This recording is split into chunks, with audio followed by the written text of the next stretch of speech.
بسم الله الرحمن الرحيم. الحمد لله الذي أرسل رسوله بالهدى ودين الحق ليظهره على الدين كله وكفى بالله شهيدا، وأشهد أن لا إله إلا الله وحده لا شريك له، وأشهد أن محمدًا عبده ورسوله صلی اللہ علیہ وعلى آلہ وأصحابہ اجمعین. اما بعد. محترم بزرگوں اور دوستو، یہ آج ہمارے مہمان اخونا الفاضل فضیلۃ الشیخ توصیف الرحمن حفظہ اللہ تعالی اولبری فیتھ فاؤنڈیشن میں تشریف لے آئے ہیں. جیسا کہ آپ لوگوں کو معلوم ہوگا کہ یہ اولبری فیتھ فاؤنڈیشن کا قیام 3 سال پہلے ہوا تھا، اور ہر بدھ کو 7:30 بجے یہاں مختلف دعات اور طلاب العلم کو دعوت دی جاتی ہے تاکہ وہ مسلک حق، مسلک اہل حدیث کا صحیح ترجمان کرے. اس کے ساتھ یہاں ماشاءاللہ 25 بچے مکتب میں تعلیم یافتہ بھی ہے جو پڑھ رہے ہیں. تو آج ہمارے جو ہے مہمان خاص فضیلۃ الشیخ سید توصیف الرحمن حفظہ اللہ تعالی تشریف لائے ہیں مملکۃ العربیۃ السعودیہ سے، اور شیخ ایک معروف شخصیت ہے، لیکن مختصر کے طور پہ جیسا کہ مشہور ہے کہ سلف سے یہ بات ثابت ہے، اور یہ مقولہ بڑا مشہور ہے کہ ان هذا الدین علم فانظروا امن تأخذوا دینکم، کہ یہ جو دین جو ہے یہ علم ہے، اور اپنا جو ماخذ جو ہوتا ہے، مصدر علم جو ہوتا ہے، اس کے لیے ضروری ہے کہ انسان جو ہے اس کی طرف دیکھے کہ کس سے وہ جو ہے علم حاصل کر رہے ہیں. تو فضیلۃ الشیخ سید توصیف الرحمن کے مشائخ میں سے شیخ العرب والعجم بدیع الدین سندھی الراشدی رحمۃ اللہ علیہ، شیخ عبداللہ بہاولپوری رحمۃ اللہ علیہ، اور جن مشائخ میں سے جو مشائخ حیات ہے شیخ ثناء اللہ مدنی حفظہ اللہ، اور شیخ عبداللہ ناصر رحمانی بھی ان کے مشائخ میں سے ہے. شیخ کا جو موضوع ہے آج وہ مسلک اہل حدیث کے حقائق، جس پر شیخ تقریر کریں گے، اور ہم شیخ کے شکر گزار ہے کہ الحمدللہ شیخ نے یہ دعوت قبول کی، اور اللہ تعالیٰ سے دعا ہے کہ اللہ تعالیٰ جو ہے ان کی اس تقریر سے ہم کو استفادہ کی نیک توفیق دے. اور شیخ جو ہے الحمدللہ تمسک بالمنہج السلفی سے مشہور ہے، اور شیخ کے جہود، شیخ کے ردود، شیخ کے علمی محاضرات انٹرنیٹ خاص طور پر یوٹیوب پہ موجود ہے. الحمدللہ کتنے ایسے لوگ ہیں جو شرک میں ملوث تھے، اور شیخ کی تقریروں کے سننے کے بعد اللہ تعالیٰ نے جو ہے ان کو ہدایت دی، اور الحمدللہ اب وہ پکے موحدین اور مسلک اہل حدیث کو انہوں نے قبول فرما لیا. تو اب میں انشاءاللہ شیخ کو انشاءاللہ دعوت دیتا ہوں کہ شیخ جو ہے انشاءاللہ اپنے جو ہے علم سے جو ہے ہم سب کو جو ہے یہ موقع دے کہ ہم ان سے استفادہ کر سکے. جزاکم اللہ خیر. تفضل یا شیخ.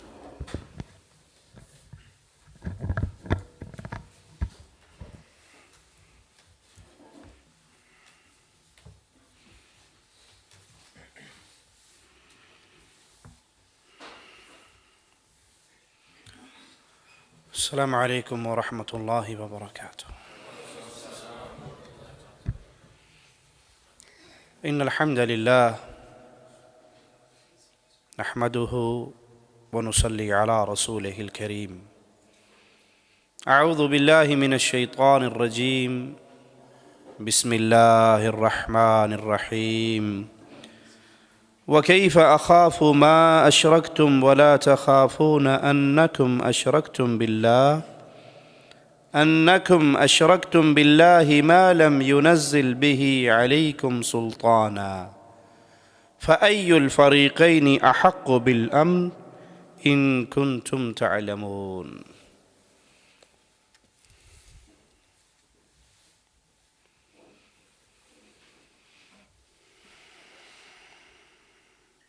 اللہ رحمان و رحیم ہے، جس نے اپنے بندوں کی ہدایت کے لیے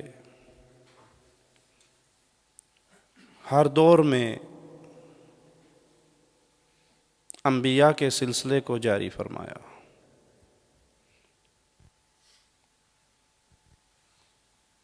اور اس سلسلے کی آخری کڑی محمد الرسول اللہ صلی اللہ علیہ وسلم۔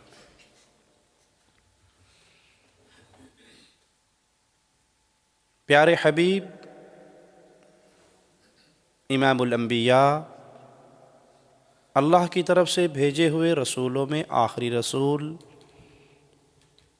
کلام الہی قرآن حکیم، اللہ مالک کی طرف سے بھیجی ہوئی کتابوں میں آخری کتاب، اور امت محمد الرسول اللہ صلی اللہ علیہ وسلم امتوں میں آخری امت ہے۔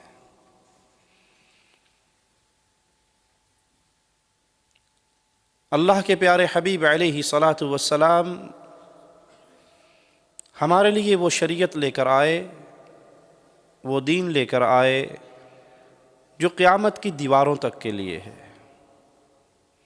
کوئی نیا نبی نہیں آنا تو نئی شریعت بھی نہیں آنی، نئی کتاب بھی نہیں اترنی۔ اور یہ شریعت محمدیہ صلی اللہ علیہ وسلم وہ عظیم شریعت ہے جس کے ماننے والوں کے لیے اس شریعت کی راتیں اتنی ہی چمکتی ہیں جتنا اس کا دن چمکتا ہے۔ کوئی ایسی بات نہیں جس کو اسلام نے پیاسا چھوڑ دیا ہو کہ اسلام کے ماننے والوں کو اپنے کسی مسئلے میں رہنمائی لینے کے لیے کہیں اور جھانکنا پڑے۔ ان کی رہنمائی کا سارا سامان اللہ نے محمد الرسول اللہ کی شکل میں بھیجا صلی اللہ علیہ وسلم۔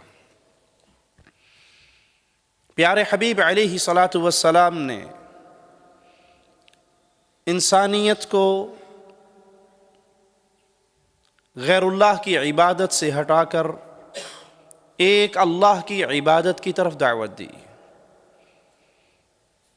اس دور میں لوگوں کے ماتھے مورتیوں کے سامنے جھکے ہوئے تھے،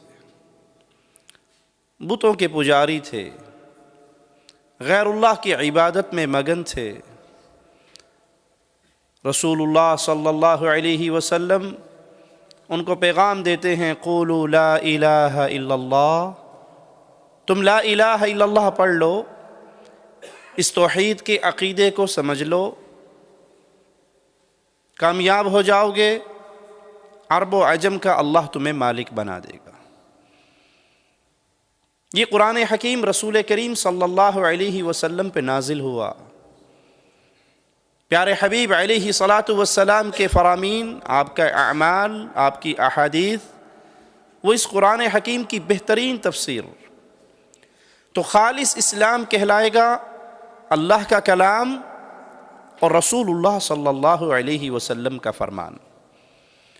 اور اس اسلام کو جیسے سب سے پہلے امام کائنات سے آپ کے پیارے اصحاب نے سیکھا، قرآن حکیم اور احادیث رسول کو سمجھنے کا وہ منہج جو صحابہ نے لیا، یہ خالص دین ہے، اس میں کوئی ملاوٹ نہیں۔ مثال دے کے سمجھا دیتا ہوں، خالص دودھ کسے کہا جاتا ہے؟ جو بھینس کے تھنوں سے نکلے، جس میں کوئی ملاوٹ نہ ہو، یہ خالص دودھ ہے۔ اور اگر اس دودھ میں کوئی گھڑے کا پانی ملا دے، کوئی نلکے کا ملا دے، کوئی دریا کا ملا دے، کوئی چشمے کا ملا دے، خالص رہے گا؟ نہیں رہے گا۔ اور اگر کوئی یہ کہے کہ نہ تو میں گھڑے کا ملاتا ہوں نہ نلکے کا، میں زمزم ملا کے دودھ بیچتا ہوں، یہ خالص ہوگا؟ بلکہ اسے کیا کہا جائے گا؟ اے وڈا فراڈی ہے۔ کیوں؟ یہ زمزم کے نام پہ دھوکہ دے رہا ہے۔ گھڑے کے پانی والا دودھ تو کوئی نہیں لے گا، لیکن زمزم کے نام پہ کچھ لوگ دھوکے میں آ جائیں گے کہ زمزم بڑا اچھا پانی ہے، آپ نے بھلے زمزم ملایا لیکن دودھ کو اصل اوریجنل نہیں رہنے دیا۔ اوریجنل دودھ وہی ہے جو بھینس کے تھنوں سے برتن میں اکٹھا ہوتا ہے۔ خالص اسلام وہی ہے جو کتاب اللہ اور سنت رسول اللہ صلی اللہ علیہ وسلم میں موجود ہے۔ اس قرآن و حدیث کے تھامنے والوں کو اہل السنہ کہا جاتا ہے، اہل الحدیث کہا جاتا ہے، جن کو اللہ مالک نے دو ہاتھ دیے ہیں، ایک ہاتھ میں اللہ کی کتاب اور دوسرے ہاتھ میں رسول اللہ صلی اللہ علیہ وسلم کی سنت، آپ کی احادیث۔ تیسرا ہاتھ دیا اللہ نے تو تیسری چیز بھی نہیں دی۔ تو خالص مسلم، خالص مسلمان وہ ہے جو کتاب و سنت کی خالص دعوت کو سنبھال لے، جو صحابہ کے منہج اور سلف کے راستے پہ چلتے ہوئے اللہ کی کتاب اور رسول اللہ صلی اللہ علیہ وسلم کی سنت کو سمجھے، پھر اس میں جو ملاوٹ کرنے والے آئیں ان ملاوٹیوں کی ملاوٹ سے اپنے دین کو پاک رکھے، اپنے دین کو محفوظ رکھے۔ ان کو اہل الحدیث کہا جاتا ہے، ان کو طائفہ منصورہ کہا جاتا ہے، انہیں اہل حق کہا جاتا ہے۔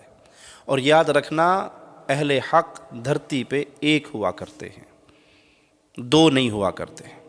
مثال دے کے سمجھاؤں، یہ ایک ڈاٹ ہے اور ایک یہ ڈاٹ ہے، اس کے درمیان اپنے لائن لگانی ہے، صراط مستقیم سیدھی لائن، کتنی لگیں گی جی؟ اور اگر دوسری لگانے کی کوشش کریں گے وہ سیدھی رہے گی، وہ جلیبی طرح سیدھی ہوئے گی، ویسے سیدھی نہیں ہوئے گی، ٹیڑھی ہو جائے گی، اس میں ٹیڑھ آئے گا۔ سیدھی دو ڈاٹ کے درمیان اگر صراط مستقیم سیدھی لائن سیدھا خط لگانا ہے تو وہ کتنے ہوں گے؟ وہ ایک ہوگا۔ تو پہلا ڈاؤٹ اپنے ذہن سے یہ صاف کیجئے کہ اہل حق دھرتی پہ صرف ایک جماعت کا نام ہے، دو جماعتیں کبھی اہل حق نہیں ہوئی۔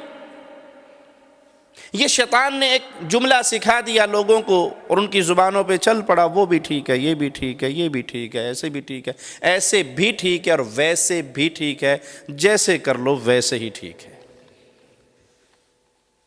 آپ ایک اسکول میں جائیں، پرائمری اسکول کا ٹیچر، اس سے پوچھئے 2+2، وہ کہتا ہے، ایک شاگرد کہتا ہے 4، سو کہتا ہے نو سر نو 6، کہتا ہے ویری گڈ۔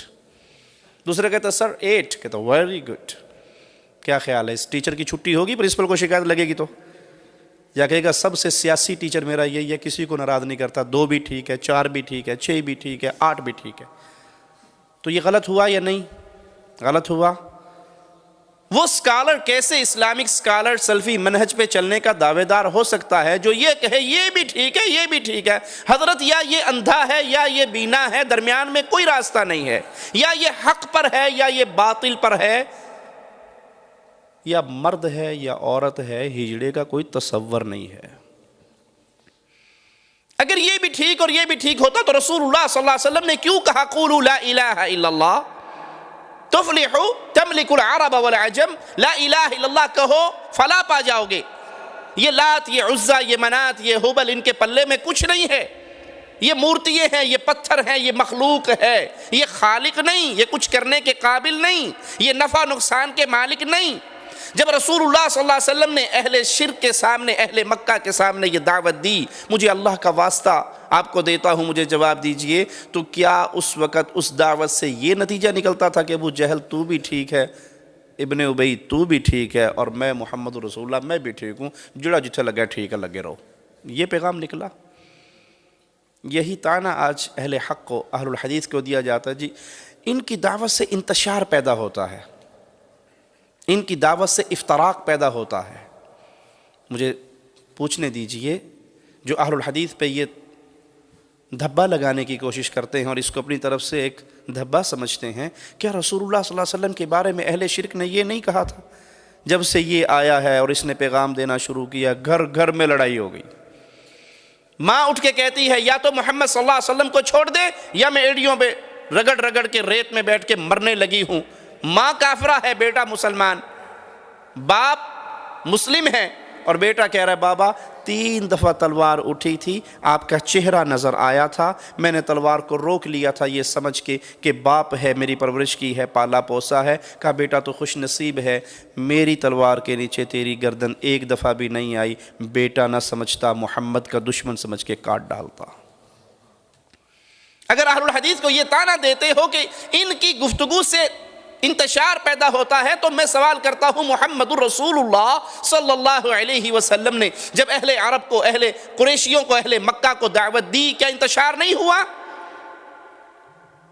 کیا وہاں پر خاموشی رہی یا وہاں پر لڑائیاں ہوئی؟ وہاں پہ فیملیاں ٹوٹ گئیں، خاندان ٹوٹ گئے، بچھڑ گئے، ملک چھوڑنے پڑے، ماں باپ کو چھوڑنا پڑا، بہن بھائیوں کو چھوڑنا پڑا، بھائی قریب سے گزر رہا ہے، سگے بھائی کو صحابی باندھ رہا ہے، اسے کہتا ہے اللہ کے دشمن کو سختی سے باندھ، اس کی ماں کے پاس بڑا پیسہ ہے، چھڑوانے کے لیے بیت المال میں بہت کچھ دے کے جائے گی۔ وہ تڑپ اٹھا، کہا میرے ماں جائے، ایک ہی چھاتی سے تو نے اور میں نے دودھ پیا ہے، ایک ہی پیٹ سے ہم نے جنم لیا ہے، یہ تو کیا کہہ رہا ہے؟ جو مجھے باندھ رہا ہے اس کو بھائی کہتا ہے، اور مجھ کو جو تیرا سگا بھائی بچپن میں تیرے ساتھ کھیلتا رہا، ایک چارپائی پہ سونے والے، ایک پلیٹ میں کھانا کھانے والے، مجھے دشمن کہتا ہے۔ کہا اس لیے کہ تو محمد الرسول اللہ پہ ایمان نہیں لایا، تیرے ساتھ بھائی کا رشتہ ختم ہو کے تو دشمن بن گیا ہے، اور جو میرا بھائی نہیں تھا وہ محمدی رشتے میں جڑ کے بھائی بن گیا ہے۔ یہ طعنہ نہیں ہے، بلکہ یہ دلیل ہے اہل الحدیث کے حق ہونے کی کہ جو طعنہ ہمیں ملا ہے وہ طعنہ محمد الرسول اللہ کو بھی دیا گیا تھا صلی اللہ علیہ وسلم۔ تو سب سے پہلی بات، حق ایک ہے، 2 حق نہیں۔ حق ایک ہے، 2 حق نہیں۔ اور وہ حق کون ہے؟ جو اللہ کی وحدانیت پہ ایمان لے کے آئے، جو اپنے ماتھے کو اللہ کے لیے جھکائے، جو عبادت اللہ کی کرے، جو اللہ کی ذات و صفات و عبادت میں کسی اور کو شریک نہ ٹھہرائے، یہ حق ہے۔ اس کے علاوہ جو کچھ ہے وہ ضلال ہے، وہ گمراہی ہے، وہ اندھیرا ہے۔ میں آپ کو مثالیں دے کے سمجھاتا ہوں۔ اہل الحدیث کہتے ہیں قل هو اللہ احد اللہ الصمد لم یلد ولم یولد، اللہ یکتا ہے، ذات و صفات و عبادت میں تنہا ہے، اللہ کا کوئی شریک نہیں ہے، کوئی پارٹنر نہیں ہے۔ ایک گروہ اٹھ کر کہتا ہے کہ نہیں ٹھیک ہے، ہم یہ آیت پڑھیں گے لیکن اس کا ترجمہ نہیں پڑھیں گے، اس کی تفسیر نہیں سکھائیں گے۔ کیوں؟ اتھوں وابیاں دا معنی نکلتا ہے۔ آیت ٹھیک ہے، آیت کو مانتے ہیں، لیکن اگر یہ کہا جائے کہ اللہ ایک ہے تو نہیں۔ ہمارے ایک مولوی صاحب کہتے ہیں کہ وہ نبی صلی اللہ علیہ وسلم اوپر سے اللہ تھے، اوپر سے بشر تھے، اندر سے وہ نور من نور اللہ تھے۔ تذکرہ غوثیہ، غوث علی شاہ قلندر قادری کی یہ کتاب ہے، اس میں وہ کہتے ہیں کہ نبی صلی اللہ علیہ وسلم نے، اور یہ من گھڑت جھوٹا قصہ ہے، نبی صلی اللہ علیہ وسلم نے پوچھا جبرائیل سے وحی کہاں سے لاتے ہو؟ کہا جی وہ سدرۃ المنتہا کے پاس رک جاتا ہوں، آواز آتی ہے لے کے آ جاتا ہوں۔ کہا کبھی دیکھا ہے آواز دینے والا کون ہے؟ کہا نہیں۔ کہا اس دفعہ جب جاؤ تو ذرا دیکھنا۔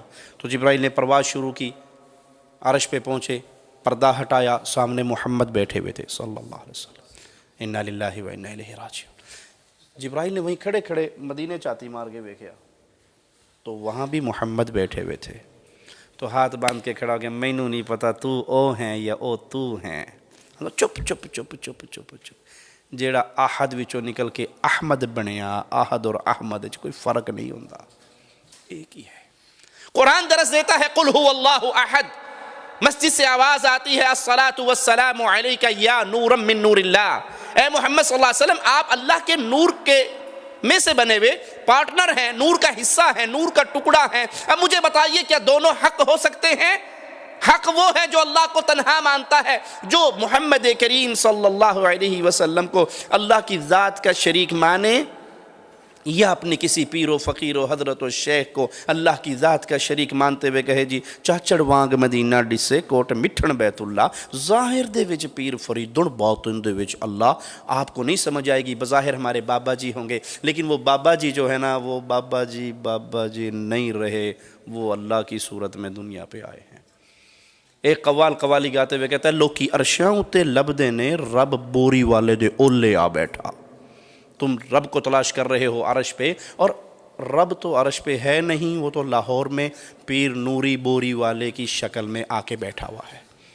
انا للہ و انا الیہ راجعون۔ اب اس کو میں کیسے کہہ دوں کہ یہ بھی ٹھیک ہے اور یہ بھی ٹھیک ہے؟ بھائی یہ کفر کا امام ہے جو یہ کہتا ہے کہ محمد اللہ کی شکل میں دنیا پہ آئے ہیں، یا پیر بابا نوری بوری والا اللہ کی شکل میں دنیا میں آیا ہے، یا بابا فرید اوپر سے بابا ہے، اندر سے وہ اللہ کے مقام پہ فائز ہو چکا ہے۔ میں کیسے اس کو اپنا بھائی سمجھوں؟ میں کیسے اس کو اپنا رہبر سمجھوں؟ میں کیسے اس کو اپنا قائد سمجھوں؟ میں کیسے اس کو مسلم کا اتھارٹی، مسلم کا حق دوں جو اللہ کی وحدانیت کو نہیں مانتا؟ میرا جملہ ہو سکتا ہے کڑوا ہے، مجھے معاف کر دینا، وہ جرم کر رہا ہے جو جرم ابو جہل نے نہیں کیا۔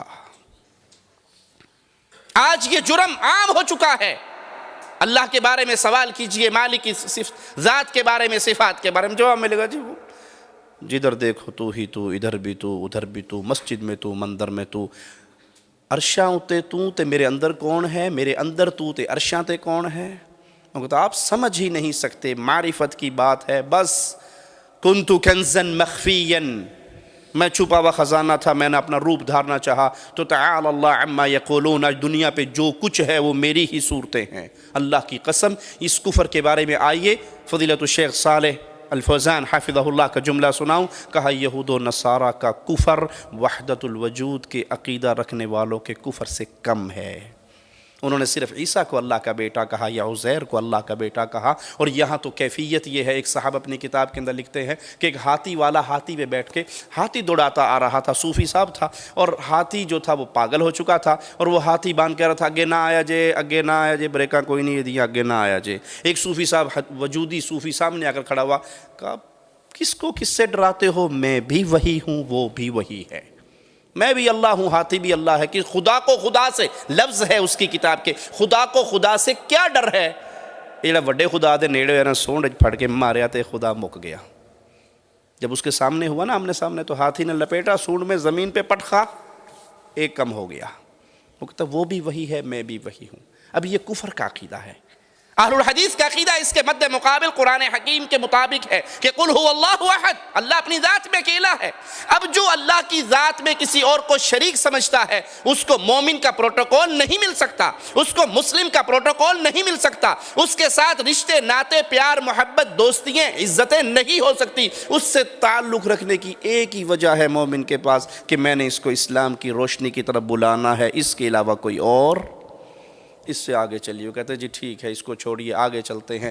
اللہ کے نبی صلی اللہ علیہ وسلم بھی نور ہیں، اللہ بھی نور ہے، اللہ کے نبی کو بھی علم غیب ہے، اللہ کو بھی علم غیب ہے، اللہ کے نبی بھی مشکل کشا ہیں، اللہ بھی مشکل کشا ہے، اللہ کے نبی بھی فریاد رس ہیں، اللہ بھی فریاد رس ہے، نبی کے اختیار میں بھی سارا کچھ ہے، علی کے اختیار میں بھی سارا کچھ ہے، ولی کے اختیار میں بھی سارا کچھ ہے۔ اللہ نے اپنے بندوں کو دے دیا ہے۔ وہ قوالی گاتے ہوئے کہتا ہے کہ خدا کے پلے میں سوائے وحدانیت کے کیا رکھا ہے، جو لینا ہے وہ لے لو در مصطفیٰ سے۔ یہاں تو در مصطفیٰ آپ قاسم ہیں، آپ بانٹ رہے ہیں، غیب بھی آپ کے پاس، رزق بھی آپ کے پاس، قوت بھی آپ کے پاس، خزانے بھی آپ کے پاس۔ ایک فریق اس دعوے کا دعوے دار ہے اور ایک فریق کہتا ہے کہ نہیں، قرآن نے کہا ہے یا ایھا الناس، اے لوگو، یا ایھا الذین آمنوا نہیں کہا، اہل کتاب کو خطاب نہیں کیا، بلکہ یا ایھا الناس، اے انسانیت، جس میں پوری انسانیت کو سمیٹ لیا میرے مولا و مالک و خالق نے۔ کہا تم انتم الفقراء الی اللہ، تم سارے منگتے ہو اللہ کے، فقیر ہو اللہ کے، سوالی ہو اللہ کے۔ انبیاء نے بھی اللہ سے مانگا، اولیاء نے بھی اللہ سے مانگا، بزرگوں نے بھی اللہ سے مانگا، حضرتوں نے بھی اللہ سے مانگا، مشائخ نے بھی اللہ سے مانگا، فقیروں اور مرشدوں نے بھی اللہ سے مانگا۔ تم سارے کے سارے اللہ کے در کے منگتے ہو۔ نبی صلی اللہ علیہ وسلم کو احد میں مدد کی ضرورت پڑی تو اللہ کو پکارا، بدر میں ضرورت پڑی تو اللہ کو پکارا، تکلیف پریشانی غم آئے تو اللہ کو پکارا، سیدہ عائشہ رضی اللہ تعالی عنہا پہ تہمت لگی تو اللہ کو پکارا۔ وہ کون سی گھڑی تھی جب صحابہ نے آ کے پیارے حبیب علیہ الصلوۃ والسلام کو پکارا؟ بلکہ آپ کا تو منظر ہی بڑا عجیب تھا۔ جنگ کا موقع ہے، صحابی پیٹ سے کپڑا اٹھا کر کہتے ہیں اللہ کے نبی اتنی بھوک لگی ہے، یہ پتھر نہیں ٹوٹ رہا اور میں نے بھوک کی وجہ سے پیٹ پہ پتھر باندھا ہوا ہے۔ پیارے حبیب تیری عزتوں پہ قربان جائیں ہم۔ پیارے حبیب نے اپنے بطن مبارک سے کپڑا اٹھا کر کہا میرے صحابی تو نے ایک باندھے ہیں، تیرے رسول نے دو باندھے ہیں۔ وہ رسول کریم صلی اللہ علیہ وسلم کو اللہ والی صفات دیں، اللہ کے انبیاء کو، اللہ کے اولیاء کو، اللہ کے پیاروں کو اللہ والی صفات دیں، اللہ کی عبادت کا شریک بنائیں کہ سجدے اللہ کے لیے بھی تو ولیوں کے لیے بھی، سجدے پیروں کے لیے بھی اور اللہ کے لیے بھی، ذبح اللہ کے لیے بھی اور بزرگوں کے لیے بھی، اور پھر یہ سمجھ لیا جائے کہ یہ بھی حق پہ ہیں اور یہ بھی حق پہ ہیں۔ سارے راستے جنت کو جا رہے ہیں، کوئی کسی راستے سے جا رہا ہے، کوئی کسی راستے سے جا رہا ہے۔ جنت کا ایک ہی راستہ ہے جو محمد الرسول اللہ دے کر گئے ہیں، باقی سارے راستے بند ہو چکے ہیں۔ آئیے اللہ مالک کا کلام سنتے ہیں، قرآن حکیم کی آیات سنتے ہیں۔ ابراہیم علیہ السلام نے جب اپنی قوم کو دعوت دی اور قوم نے جھگڑا کیا تو وہ جواب میں کہتے ہیں وَلَا أَخَافُ مَا تُشْرِكُونَ بِهِ إِلَّا أَن يَشَاءَ رَبِّي شَيْئًا، میں جن کو تم اللہ کا شریک بناتے ہو میں ان سے بالکل نہیں ڈرتا۔ کیوں؟ مجھے کوئی غم نہیں پہنچ سکتا سوائے اس غم کے جو اللہ نے میرے نصیب میں لکھ دیا ہے۔ تمہارے بابے، تمہارے مرشد، تمہارے حضرت میرا کچھ نہیں بگاڑ سکتے، میرا کچھ نہیں بگاڑ سکتے۔ یہ اہل شرک کے دیوتا اتنے ہی مجبور ہیں جتنے اہل شرک خود مجبور ہیں، میں ان سے نہیں ڈرتا۔ وسع ربی کل شیء علما، میرے رب نے ہر چیز کو اپنے علم کے اعتبار سے گھیرا ہوا ہے۔ اور پھر سوال کرتے ہیں اپنی قوم سے وَكَيْفَ أَخَافُ مَا أَشْرَكْتُمْ وَلَا تَخَافُونَ أَنَّكُمْ أَشْرَكْتُمْ بِاللَّهِ مَا لَمْ يُنَزِّلْ بِهِ عَلَيْكُمْ سُلْطَانًا، تم مجھے ڈراتے ہو، ان سے، ان مردوں سے ڈراتے ہو کہ ہمارا بابا ٹانگ توڑ دے گا، ہمارا بابا مار دے گا، ہمارا بابا اگر 11ویں والا دودھ نہیں دیا تو مجھ ہی مار دے گا، تم ان سے مجھے ڈراتے ہو۔ حالانکہ ڈرنا تو تمہیں چاہیے کہ تم زندہ اللہ کو چھوڑ کر مردے کو داتا کہہ رہے ہو، زندہ اللہ کو چھوڑ کر مردے کو بری کرنے والا مان رہے ہو، زندہ خالق و مالک کو بھلا کر مردے کو مشکل کشا سمجھ رہے ہو۔ وہ مردہ بیچارہ جو قبر میں دفن ہوا، جو استنجا نہ کر سکا، غسل نہ کر سکا، کفن نہ پہن سکا، چل کے قبرستان نہ جا سکا، قبر میں اتر نہ سکا، قبر کو بند نہ کر سکا، قبر پہ لوگ آئے چلے گئے، رات ہوئی تو اسی قبر پہ کتا بھی پھر رہا ہے، جانور بھی پھر رہے ہیں، بابا اندر پڑا ان کو نہ ہلا سکا، نہ ہٹا سکا۔ اس مجبور سے تم اہل توحید کو ڈراتے ہو کہ بابا یہ کر دے گا، حالانکہ تمہیں ڈرنا چاہیے کہ جس نے تمہیں ماں کے پیٹ میں رزق دیا، ماں کے پیٹ سے باہر لایا، ماں کی چھاتیوں پہ تمہارا رزق چلایا، تمہیں عزت، جوانی، دولت سے نوازا، وہ اللہ تم اس کا شریک بناتے ہو، کہیں تمہارے اوپر وہ اللہ عذاب علیم نازل نہ کر دے، اور وہ جرم کرتے ہو جس جرم کی اللہ نے کوئی دلیل نہیں اتاری۔ آئیے جملہ سنیے جو حقانیت مسلک اہل حدیث کو کھول کھول کے اللہ کی کتاب سے بیان کر رہا ہے۔ فَأَيُّ الْفَرِيقَيْنِ أَحَقُّ بِالْأَمْنِ، اب فریق دو بن گئے، اب گروہ دو بن گئے دھرتی پہ، یا اہل شرک ہے یا اہل توحید ہے، یا اہل سنت ہے یا اہل بدعت ہے۔ پارٹیاں دو ہیں، گروہ دو ہیں، جماعتیں دو ہیں، اور ابراہیم اپنی قوم سے پوچھ رہے ہیں علیہ السلام، میرے رسول کے جد امجد سوال کر رہے ہیں، مجھے بتاؤ ایک شخص، ایک گروہ، ایک پارٹی، ایک جماعت وہ ہے جو اللہ کے ساتھ شرک کرتی ہے، ایک جماعت وہ ہے جو سنت مصطفیٰ کو چھوڑ کر بدعات کی رسیاں بن چکی ہے، ایک جماعت وہ ہے جو توحید کے عقیدے سے منہ موڑ کے شرک کی ہلاکتوں میں دوڑ رہی ہے،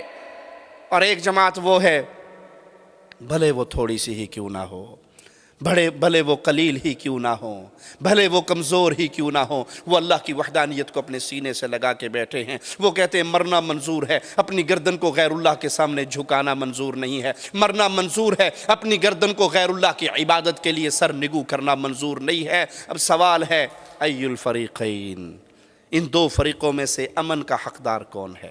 ان دو پارٹیوں میں سے حق پہ کون ہے؟ ایک پارٹی جو اللہ کی عبادت میں شرک کرتی ہے، دوسری پارٹی جو اللہ کی وحدانیت کو تسلیم کرتی ہے۔ اور پھر آواز سنیے، قرآن حکیم کی مالک فرماتا ہے الذین آمنوا ولم یلبسوا ایمانہم بظلم اولئک لہم الامن وہم مہتدون، جو ایمان لے کر آئے، ایمان لانے کے بعد پھر وہ اپنے ایمان کو شرک کے ساتھ خلط ملط نہ کریں، جب یہ معاملہ کر لیں ان کے لیے اللہ مالک فرماتا ہے امن بھی ہے اور ہدایت بھی ہے۔ پیارے بھائیوں، جب دنیا کے اندر نظریات دو ہوں، عقائد دو ہوں، جماعتیں دو ہوں، تو ان جماعتوں کو چیک کرنے کے لیے چھلنی لگائیے، اور سب سے بنیادی چیز جس پہ تمام جماعتیں باطل فیل ہو جائیں گی وہ لا الہ الا اللہ کی دعوت ہے۔ جو توحید کے عقیدے سے چمٹ جاتا ہے، جو عقیدہ وحدانیت کو اپناتا ہے، جو اس پہ جیتا اور مرتا ہے، جو اس کی بنیاد پہ دوستیاں کرتا ہے، جو اس کی بنیاد پہ دشمنیاں کرتا ہے، جس کی رشتہ داری کا سبب لا الہ الا اللہ ہے، جس کے پیار کا سبب لا الہ الا اللہ ہے، جس کی محبتوں کا سبب لا الہ الا اللہ ہے، اس کے لیے مبارک ہو۔ گزرنے والا گزر رہا ہے، پوچھنے والا پوچھتا ہے کہاں جا رہے ہو؟ کہا اس بستی میں جا رہا ہوں۔ کہا کیوں؟ کہا فلاں ابن فلاں کی زیارت کرنے کے لیے جا رہا ہوں۔ کہا رشتہ دار ہے؟ کہا نہیں۔ دوست ہے؟ نہیں۔ کوئی اس نے احسان کیا جس کا بدلہ اتارنے جا رہے ہو؟ کہا نہیں۔ کوئی قرضہ لینا دینا ہے؟ کہا نہیں۔ پھر کیوں جاتے ہو؟ کہا وہ لا الہ الا اللہ پڑھتا ہے اور میں بھی لا الہ الا اللہ پڑھتا ہوں، وہ موحد ہے میں موحد ہوں، وہ اہل توحید میں سے ہے میں اہل توحید میں سے ہوں، میرا اس کے ساتھ دنیا کا کوئی لالچ نہیں، طمع نہیں ہے، میں صرف اللہ کو راضی کرنے کے لیے اس کے چہرے کا دیدار کرنے جا رہا ہوں۔ جواب دینے والا دیتا ہے میں اللہ کا فرشتہ ہوں، تجھے یہ خوشخبری دینے کے لیے آیا ہوں، تو اللہ کے لیے اس سے محبت کرتا ہے، اب اللہ تجھ سے محبت کرتا ہے۔ اس کے پیچھے بنیاد ہے، اس کے پیچھے نظریہ ہے کہ لا الہ الا اللہ پڑھا تو میرا بھائی بنا، میرا دوست بنا، میرا عزیز بنا، میرا پیارا بنا، اور اگر لا الہ الا اللہ نصیب نہیں ہے، توحید نصیب نہیں ہے، عقیدہ سلف نصیب نہیں ہے، بدعات اور شرکیات کا رسیہ بن چکا ہے، تو یہ سگا بھی ہوگا تو یہ میرا پیارا۔ لا تجد قوم یؤمنون باللہ والیوم الآخر، کبھی بھی اہل ایمان، آخرت پہ ایمان لانے والے، اللہ کی وحدانیت کو ماننے والوں میں سے ایسے لوگ نہیں پاؤ گے وہ ان سے محبت کریں جو اللہ کا دشمن ہو، بھلے وہ باپ ہو، بھائی ہو، عزیز ہو، پیارا ہو، قریبی ہو۔ یہ وہ بنیادی چیز ہے جو آج کے دور میں اگر یہ کہا جائے مٹتی جا رہی ہے تو شاید میرا جملہ غلط نہ ہوگا۔ لا الہ الا اللہ کی بنیاد پہ دوستی، لا الہ الا اللہ کی بنیاد پہ محبتیں، لا الہ الا اللہ کی بنیاد پہ تعلقات، لا الہ الا اللہ کی بنیاد پہ معاشرے کی تشکیل۔ اور جب اس بنیاد پہ دوستی ہوتی ہے، محبت ہوتی ہے، وہ بتاؤں کتنی گہری ہوتی ہے اور اس میں کتنی خیر و برکت ہوتی ہے۔ عبد الرحمن ابن عوف رضی اللہ عنہ وارضاہ، جس انصاری کا آپ کو بھائی بنا دیا گیا، تاریخ اس کی مثال پیش کرنے سے قاصر ہے۔ وہ انصاری بھائی کہتا ہے عبد الرحمن میرا باغ ہے، تم دیکھ لو، میں اس کے دو حصے کر دیتا ہوں، ایک تم لے لو، جو چھوڑو گے وہ میں لے لوں گا۔ میری دو بیوییں ہیں، تم دیکھ لو، جو تم چاہو گے اسے طلاق دے دوں گا، عدت گزار کے وہ تم سے نکاح کر لے گی، جو چھوڑو گے وہ میرے نکاح میں باقی رہے گی۔ کہا اللہ تیرے مال میں بھی برکت دے، اللہ تیری بیویوں میں بھی برکت دے، دلونی علی سوق المدینہ، مجھے تو صرف مارکیٹ بتاؤ، بازار کہاں ہے، میں کاروباری آدمی ہوں، اپنا معاملہ ٹھیک کر لوں گا، مجھے بازار بتا دو۔ بازار میں گئے، کاروبار کیا، اللہ نے برکت دی، اتنی برکت دی کہ چند دنوں کے بعد ہی پیارے نبی صلی اللہ علیہ وسلم زعفران کی خوشبو دیکھتے ہیں سیدنا عبد الرحمن پر۔ کہا یہ کیا ہے؟ کہا میں نے شادی کر لی۔ کہا سبحان اللہ، شادی کر لی، مہر کتنا دیا؟ کہا سونے کی کھجور کی گٹھلی کے برابر میں نے سونا مہر دیا۔ کہا پھر ولیمہ بھی ضرور کرنا عبد الرحمن، لگتا ہے کہ تم مٹی میں ہاتھ ڈالتے ہو، اللہ اس کو بھی سونا بنا دیتا ہے۔ کہا میرے رسول کی دعا کی یہ برکت ہوئی، میں نے اگر پھر کبھی مٹی میں بھی ہاتھ ڈالا، یعنی ایسے کاروبار میں ہاتھ ڈالا جس میں پرافٹ کی کوئی امید نہیں تھی، رب نے وہاں سے بھی سونا ہی عطا کیا۔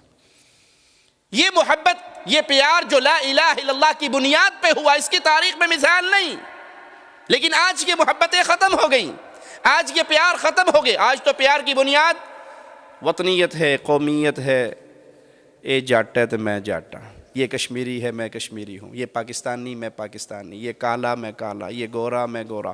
ہماری دوستیوں اور محبتوں کی بنیاد یہ بن گئی۔ کہیں پہ سیاست ہماری دوستیوں کی بنیاد ہے، کہیں پہ مفادات ہماری دوستیوں کی بنیاد ہے۔ اور اگر اس کو دنیا کے اصولوں پر بھی لا کے پرکھیں گے آپ تو عجیب مسئلہ آپ کو سمجھا دوں۔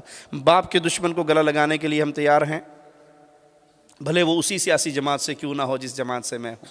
ماں کے دشمن کے ساتھ محبت کرنے کو تیار ہیں، حالانکہ وہ اسی پارٹی کا کیوں نہ ہو جس پارٹی کا میں ہوں، وہ اسی ایم این اے کو ووٹ دینے والا ہو جس کو میں دینے والا، لیکن وہ میری ماں کا دشمن، وہ میرے باپ کو گالی دینے والا، میری قوم کو گالی دینے والا، ہماری غیرت گوارا کرے گی؟ بلکہ بعض دفعہ پارٹیاں اس لیے چھوڑ دی جاتی ہیں کہ اس پارٹی میں میرا دشمن آ گیا، شریک آ گیا، اس دشمن کی وجہ سے پارٹی چینج کر لی جاتی ہے۔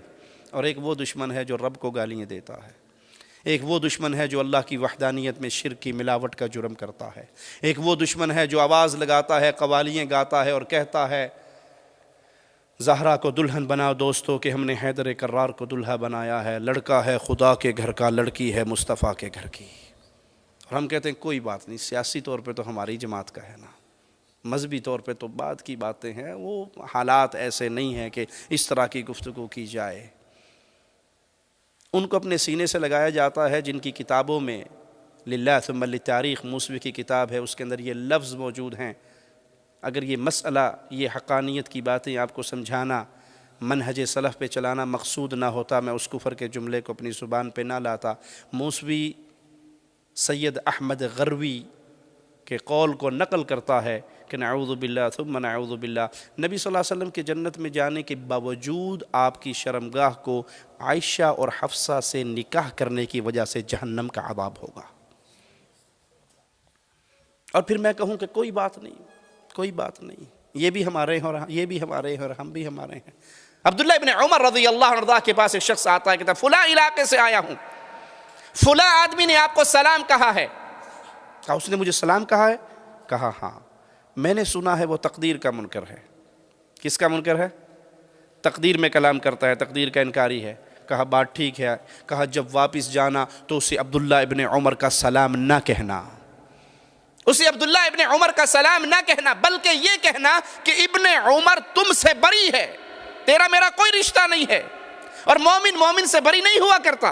کسی کے عمل سے برات تو ہو سکتی ہے لیکن کلی برات نہیں ہو سکتی. ابن عمر اس سے برات کر رہے ہیں جو تقدیر کا منکر ہے، جو تقدیر کا انکار کرے. اس سے ہمارے صحابہ نے، پیارے نبی کے اصحاب نے برات کر کے امت کو درس دیا محبت اور پیار اور دوستی کی وجوہات کا، بنیادوں کا. اور جو پوری اللہ کی وحدانیت کے عقیدے کا انکار کرے، جو قبروں کے اوپر عرس لگانے کا ذمہ دار بنے، ہم اس کو اپنا قائد اور رہبر بنا لیں، ہم اس کی ہاتھوں میں ہاتھ ڈال کے اس کے جلوسوں میں شریک ہو جائیں اور پھر یہ سمجھے ہم اہل الحدیث ہیں. پیارے بھائی، اہل الحدیث کسی خاندان کا نام نہیں ہے کہ جٹ اس میں آ گیا، جٹ ماں باپ کا بیٹا جٹ ہی رہے گا. جو منہج سلف پہ باقی رہے گا وہ اہل الحدیث ہے. اور جو منہج سلف کو چھوڑ دیتا ہے، جو صحابہ کے فہم کو چھوڑ دیتا ہے، جو اہل شرک کو اپنی چھاتیوں سے لگاتا ہے، جو اہل کفر سے دوستیوں کے ہاتھ بڑھاتا ہے اور عقیدے کو بھلا کر، ایمان کو بھلا کر، توحید کو بھلا کر، رسول اللہ کی غیرت کو بھلا کر، صحابہ کی عصمت اور عزت کو بھلا کر، امہات المومنین کی عزتوں کو بھلا کر وہ کہتا ہے مفادات ہے، معاملات ہیں، حالات ہیں، تقاضے ہیں، تو اللہ کی قسم اسے اجازت ہے جو چاہے کرے، لیکن اپنے نام کے ساتھ اہل الحدیث کے نام کو بدنام نہ کرے. یہاں حق ایک ہے اور وہ ہے جس پر مہر مل جائے محمد الرسول اللہ صلی اللہ علیہ وسلم کی. اور جو عمل، جو کردار، جو بات پیارے حبیب علیہ السلام کے عمل سے خالی ہوگی تو پھر وہ فریق اہل توحید کا فریق نہیں ہوگا، وہ اہل توحید کی جماعت نہیں ہوگی، وہ اہل توحید کے افراد نہیں ہوں گے جو منہج اصحاب رسول اللہ صلی اللہ علیہ وسلم سے اپنے دامن کو ہٹا لیں.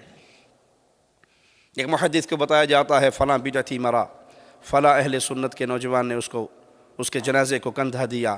کہا جب یہ مرے گا تو مجھے بتانا، میں اس کو غسل بھی نہیں دوں گا. جو اللہ کی وحدانیت کے عقیدے کو شرک کی غلاظتوں سے برباد کرنے پہ تلا ہوا ہو، جو رسول اللہ صلی اللہ علیہ وسلم کی سنت کو بدعات کے ذریعے مٹانے کے در پہ ہو، میں اس ایمان و عقیدے کو بھلا کر اس کو اپنے ساتھ لگا کے چلوں اور پھر یہ سمجھوں کہ میں حق پہ چل رہا ہوں، تو اللہ کی قسم یہ خواب ہے، یہ حقیقت نہیں ہے. حق یہ ہے کہ تولا جائے گا عقائد کو، پرکھا جائے گا اصحاب رسول اللہ صلی اللہ علیہ وسلم کے راستے کو. پیارے حبیب علیہ السلام کا، آپ کے اصحاب کا منہج آپ کے سامنے ہے. ایک ایک مسئلے میں وہ دلیل تلاش کیا کرتے تھے رسول اللہ صلی اللہ علیہ وسلم کے عمل کی، آپ کے فرمان کی. کسی صحابی کا کوئی عمل، کوئی قول اگر انہیں پتہ لگ جاتا یہ حدیث کے خلاف ہے، اس سے رجوع کرتے تھے یا نہیں؟ 3 صحابہ آئے تھے نبی صلی اللہ علیہ وسلم کے گھر میں، 3 افراد آئے تھے اصحاب میں سے. ایک نے کہا تھا ساری رات جاگوں گا، دوسرے نے کہا تھا شادی نہیں کروں گا، تیسرے نے کہا تھا افطاری نہیں کروں گا، مسلسل روزے رکھوں گا.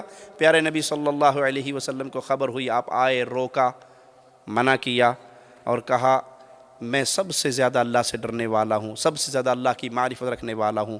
میں نماز بھی پڑھتا ہوں، رات کو سوتا بھی ہوں، روزے بھی رکھتا ہوں، افطار بھی کرتا ہوں، بیویاں بھی ہیں، ان کے حق بھی ادا کرتا ہوں.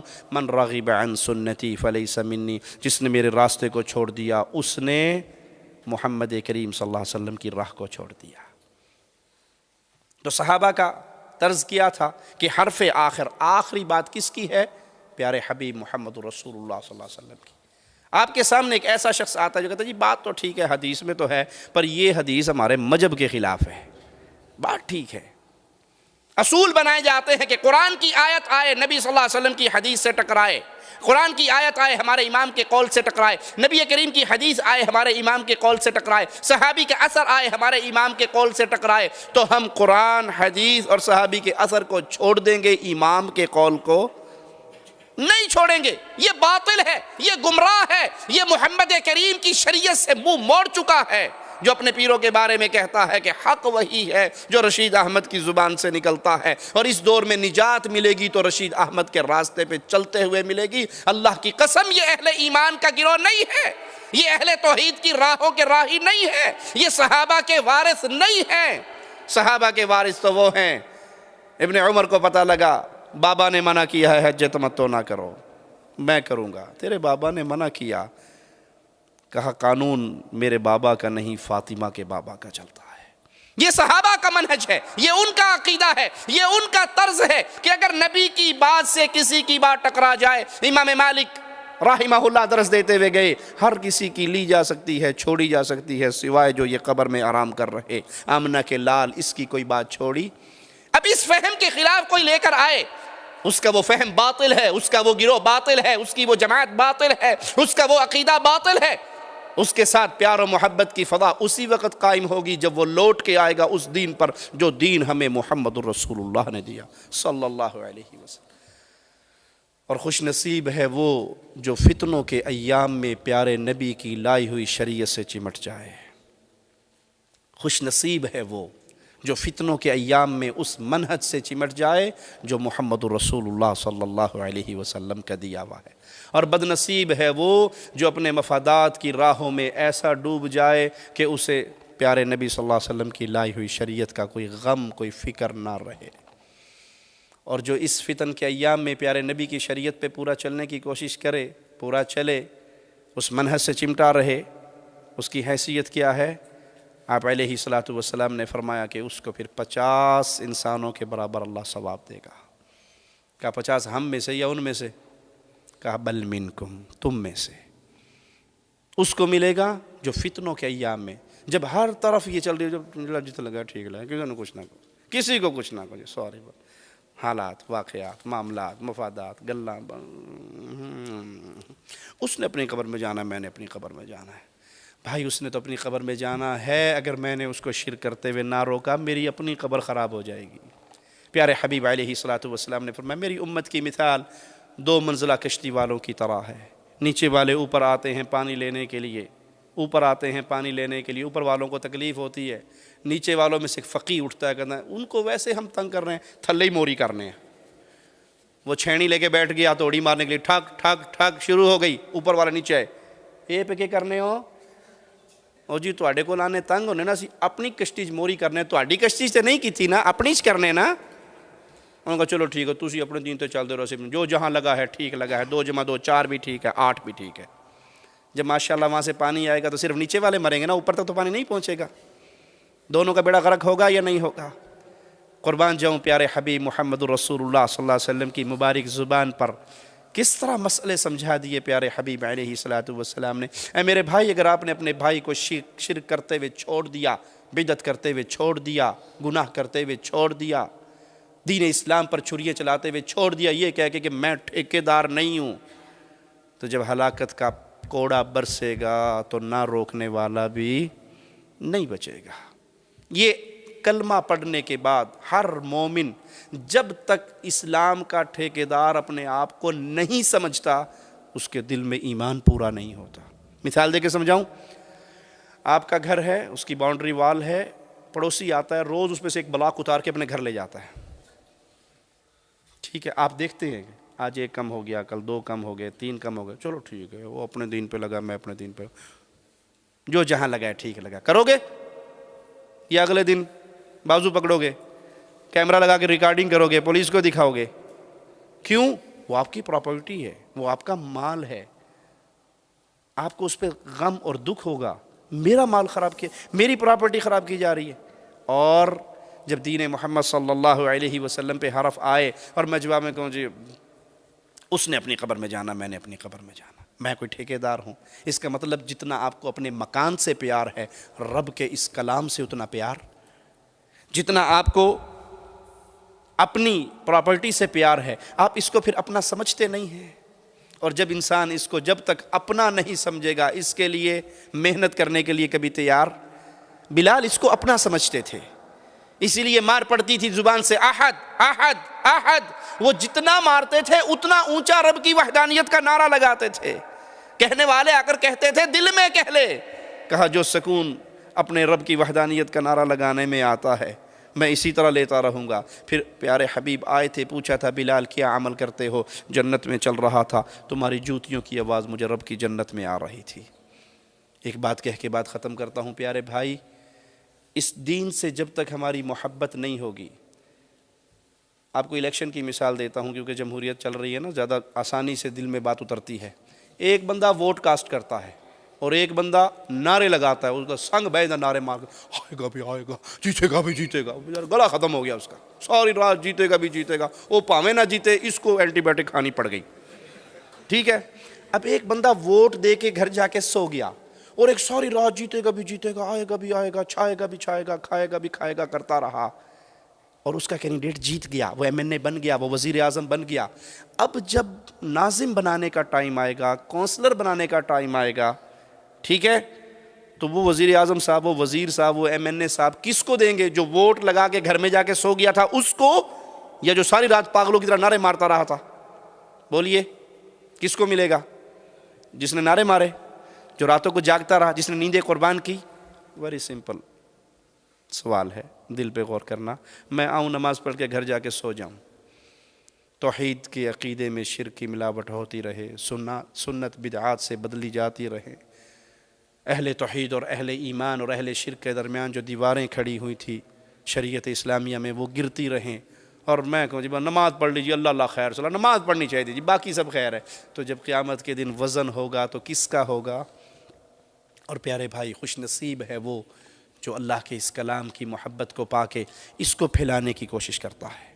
یاد رکھیے، یاد رکھیے، اگر کوئی شخص دین اسلام کی خدمت کر رہا ہے اپنی جان سے، اپنی زبان سے، اپنے مال سے، تو وہ کبھی فخر نہ کرے کہ میں نے یہ کر دیا۔ یہ تیرا کمال نہیں، یہ رب کا فضل ہے کہ اس نے تجھے اپنے دین کا نوکر رکھا ہوا ہے۔ ہم اسلام کے محتاج ہیں، اسلام ہمارا محتاج، ہم اسلام کی خدمت کرنے پر محتاج ہیں کہ دین کی خدمت کریں، اسلام کی نوکری کریں۔ اسلام ہمارا محتاج نہیں ہے۔ تاتاری اسلام کو مٹانے کے لیے اٹھے تھے، انہی میں سے پھر کچھ لوگ کلمہ پڑھ کے مسلمان ہو گئے تھے۔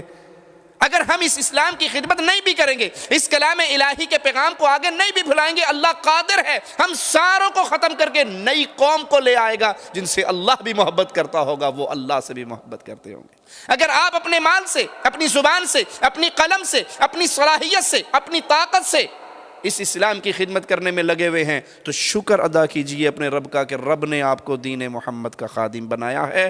دین محمد لوگوں کا محتاج نہیں ہے، لوگ محتاج ہیں کہ اپنی آخرت سنوارنے کے لیے اللہ کے کلام کے پیغام کو عام کرے۔ اللہ سے دعا ہے اللہ ہماری خطاؤں کو معاف فرمائے، اللہ ہماری سیاہ کاریوں کو معاف فرمائے، اللہ ہمیں زندہ رکھے، اسلام پہ رکھے، اللہ ہمیں موت دے تو اس حال میں دے، اللہ ہم سے راضی ہو، ہم اپنے اللہ سے راضی ہوں۔ اقول قولی ھذا واستغفر اللہ لی ولکم ولسائر المسلمین۔ عقیدے میں حنفی نہیں ہیں ہم، صرف فقہی مسائل میں کہ ہاتھ یہاں باندھے یا یہاں باندھے یا چھوڑ دیں، جو فقہی مسائل ہیں اس کے اندر ہم حنفی ہیں، عقیدتاً ہم حنفی نہیں ہیں۔ عقیدے میں ہم ماتریدی ہیں، اشعری ہیں، تصوف میں ہم نقشبندی، چشتی، قادری، سہروردی ہیں۔ تو امام ابو حنیفہ رحمہ اللہ دیوبندیت کے عقائد سے اور دیوبندیت ان کے عقائد سے برات کرتی ہے۔ امام صاحب رحمہ اللہ کے عقیدے کے مطابق جو شخص اللہ کو عرش پہ نہیں مانتا یا عرش کو آسمانوں پہ نہیں مانتا یا یہ نہیں جانتا کہ اللہ کہاں ہے، عرش پہ ہے، عرش کہاں ہے، زمین پہ ہے یا آسمان پہ ہے، تو امام صاحب ایسے شخص کو کافر کہتے ہیں۔ اور محمود الحسن دیوبندی کی کتاب کے اندر یہ عقیدہ موجود ہے کہ اللہ ہر جگہ پہ ہے، اپنی ذات کے اعتبار سے ہر جگہ پہ ہے۔ یہ امام صاحب کے عقیدے کے بالکل برخلاف عقیدہ ہے۔ تو علماء دیوبند کے عقائد امام ابو حنیفہ کے عقائد پہ نہیں ہیں، بلکہ وہ ابو منصور ماتوریدی اور ابو الحسن اشعری اور سلسلہ نقشبندیہ، چشتیہ، قادریہ، سہروردیہ پر ہے۔ لہذا ان دونوں کے درمیان بہت فرق ہے۔ اگر یہ عقیدتاً امام صاحب کے عقائد پہ آ جائیں تو اہلاً و سہلاً، اور جو سلف احناف کے اقوال ملتے ہیں۔ اس ساری بحث سے پہلے ایک نقطہ یاد رکھیے کہ ہمارے لیے اتھینٹک چیز صرف محمد الرسول اللہ صلی اللہ علیہ وسلم ہے، وہ پیمانہ ہے، وہ ترازو ہیں۔ اب جو اس کے موافق بولتا جائے گا ہم ان کے ساتھ ہیں۔ امام ابو حنیفہ کا کوئی قول اگر نبی کی بات سے ٹکرا جائے تو امام صاحب نے خود تعلیم دی ہے کہ میری بات کو دیوار میں دے مارنا، نبی کی بات کو سینے سے لگا لینا۔ اپنے شاگردوں سے کہتے ہیں، ابو یوسف سے اور امام محمد سے، میری ہر بات کو نہ لکھا کرو، لکھنے سے پہلے یہ دیکھا کرو میں نے کس بیس پہ یہ فتویٰ دیا ہے، میرا قول کس بنیاد پہ ہے، کیونکہ مجھے کل اس کے برخلاف کوئی چیز مل جائے تو میں اپنے فتوے سے رجوع کر لیتا ہوں۔ یہ شان امام ابو حنیفہ ہے۔ اور شان امام اعظم محمد رسول اللہ کیا ہے کہ اپنے صحابی کو دیکھا قلم نہیں چل رہی آج ان کی، لکھ نہیں رہے، پوچھا کیوں نہیں لکھتے ہو؟ کہا میرے ساتھیوں نے مشورہ دیا ہے ہر بات نہ لکھا کر، پوچھ کے لکھا کرو۔ اللہ کے نبی صلی اللہ علیہ وسلم آخر وہ بھی تو بشر ہیں، فرمایا واللہ اکتب، اللہ کی قسم لکھ، محمد کے ان ہونٹوں سے سوائے حق کے کچھ ادا نہیں ہوتا صلی اللہ علیہ وسلم۔ نبی صلی اللہ علیہ وسلم فرماتے ہیں شاگرد کو ہر بات لکھ، ابو حنیفہ فرماتے ہیں ہر بات نہ لکھ، فیصلہ خود کر لیجئے۔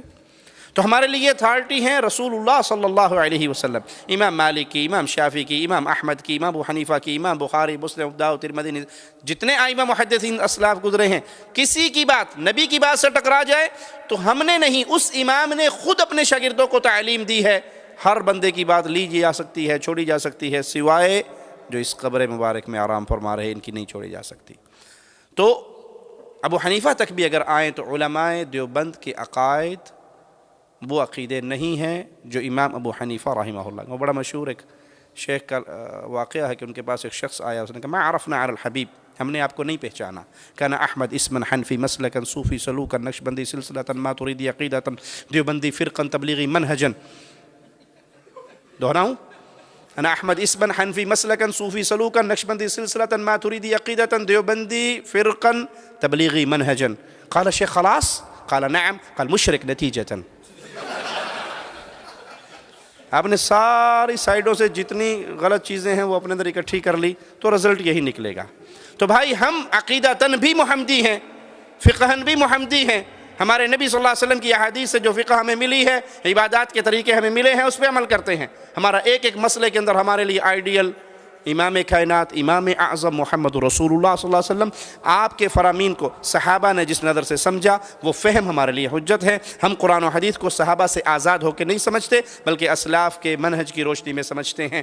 جو بات کسی کی قرآن و حدیث کے مطابق ہے وہ میرا بھائی ہے، کسی کی بات قرآن و حدیث سے ٹکرا رہی ہے، امام کائنات سے ٹکرا رہی ہے، وہ کوئی بھی ہو، ہمیں اسلاف نے یہی درس دیا ہے کہ نبی کی بات کو لینا، باقی دوسروں کی بات کو چھوڑ دینا۔ My parents believe in ta'weez. Can you explain how it is wrong? کسی بہن نے پوچھا ہے کہ ان کے ماں باپ جو ہیں وہ تعویذ پر بھروسہ رکھتے ہیں، عقیدہ رکھتے ہیں، تو ان کو کیسے سمجھایا جائے یہ غلط ہے۔ وہ سمجھانے کا طریقہ رسول اللہ صلی اللہ علیہ وسلم کا وہ فرمان ہے جس نے تعویذ لٹکایا اس نے شرک کیا۔ اگر تو وہ تعویذ شرکیہ ہیں، اگر تو اس میں یا علی مدد، یا رسول اللہ مدد، یا بہاول حق مدد، یا جبرائیل میکائیل اسرافیل ہے تو یہ غیر اللہ کی پکار ہے، یہ غیر اللہ کی پکار ہے۔ الدعاء هو العبادہ، پکارنا ہی عبادت ہے۔ تو اس نے یا علی کو پکار کر یا حسن حسین کو پکار کر غیر اللہ کی عبادت کی، یہ شرک اکبر ہے۔ یا اس میں گنتی ہے 2 4 5 7، یہ جنات کے نام ہیں، ٹھیک ہے۔ اب تو نیا تعویذ بھی آ گیا ہے، تھانوی صاحب کی بہشتی زیور میں ایک تعویذ ہے جس میں فرعون، حامان، قارون کے نام بھی ہیں۔ تو یہ تمام چیزیں غیر اللہ کی طرف اگر ان کو پکارا گیا ہے تو پکار ہے، شرک ہونے کی وجہ سے، غیر اللہ کی پکار شرک ہونے کی وجہ سے یہ غلط ہے۔ یا کوئی کہہ سکتا ہے کہ اگر تعویذ قرآنی ہیں، غیر قرآنی نہیں ہے، شرکیہ تعویذ نہیں ہے، قرآنی تعویذ ہیں، تب بھی یہ کہا جائے گا کہ قرآنی تعویذ کی تعلیم محمد رسول اللہ صلی اللہ علیہ وسلم نے نہیں دی، یہ سنت نہیں ہے۔ آپ صلی اللہ علیہ وسلم نے اپنے اصحاب کو طہارت کے طریقے سکھائے ہیں، استنجے کے طریقے سکھائے ہیں، پانی اور مٹی کی موجودگی میں دونوں کے الگ الگ طریقے بتائے ہیں۔ تو یہ اتنا اہم چیز تھی، آپ نے اپنے اصحاب کو نہیں بتائی، یہ سنت کے خلاف ہے، سنت سے ثابت نہیں ہے۔ کوئی اس میں حجت پیش کر سکتا ہے کہ جی آپ تو ویسے سختی کرتے ہیں، قرآن شفا نہیں ہے؟ قرآن شفا ہے نا، تو میں نے سورۃ فاتحہ کا تعویذ لٹکا لیا تو کیا حرج ہوا؟ اس میں دو باتیں ہیں۔ قرآن شفا ہے، جس قرآن نے ہمیں خبر دی کہ یہ قرآن شفا ہے، اسی قرآن نے خبر دی کہ شہد بھی شفا ہے، ہنی بھی شفا ہے نا، اس میں بھی اللہ نے شفا رکھی ہے۔ اچھا آپ نے آدھا کلو ہنی لیا اور گلے میں بوتل لٹکا لی، ٹھیک کیا ماشاءاللہ۔ پوچھو کیوں؟ کہ بھائی قرآن میں لکھا ہے کہ شہد میں شفا ہے، میں نے لٹکایا ہوا ہے۔ تو عقل مند کیا کہے گا؟ بھائی اس کو چاٹنے سے، پینے سے، کھانے سے تب شفا ملے گی۔ تو ہم کہیں گے قرآن پڑھنے سے، پڑھانے سے، دم کرنے سے، علاج کرنے سے، عمل کرنے سے شفا ملے گی۔ اچھا پھر قرآن پاک کو واش روم میں جب انسان جائے تو قرآن پاک لے جا سکتا ہے حمام میں؟ نہیں لے جا سکتا۔ جنبی حالت میں اس کو ہاتھ لگا سکتا ہے، لیکن جس نے فاتحہ کا تعویذ لٹکایا وہ تو واش روم جاتا ہے نا، لے کے جاتا ہے ساتھ، اور اپنی بیگم کے قریب ہوتا ہے، یہ احتلام آتا ہے، تو جنبی حالت میں بھی قرآن، تو یہ قرآن کی توہین کر رہا ہے، اس کی عزت نہیں کر رہا۔ اگر پھر بھی کوئی کہے کہ نہیں لکھ کے ضرور ہے، لٹکانا چاہیے، کوئی حرج نہیں، کہ جی آپ نے صرف سورۃ فاتحہ لکھ کے لٹکائی۔ آج کل ایک پاک چھوٹا سا ڈبی سائز قرآن پاک آتا ہے، بہت سمال سائز، میں پورا قرآن لے کے لٹکا لوں وہ نہیں کافی رہے گا، اس میں سارا قرآن ہی آ گیا۔ تو یہ بنائی ہوئی چیزیں ہیں، جو رسول اللہ صلی اللہ علیہ وسلم کی سنت ہے اسی پہ عمل کرنا چاہیے۔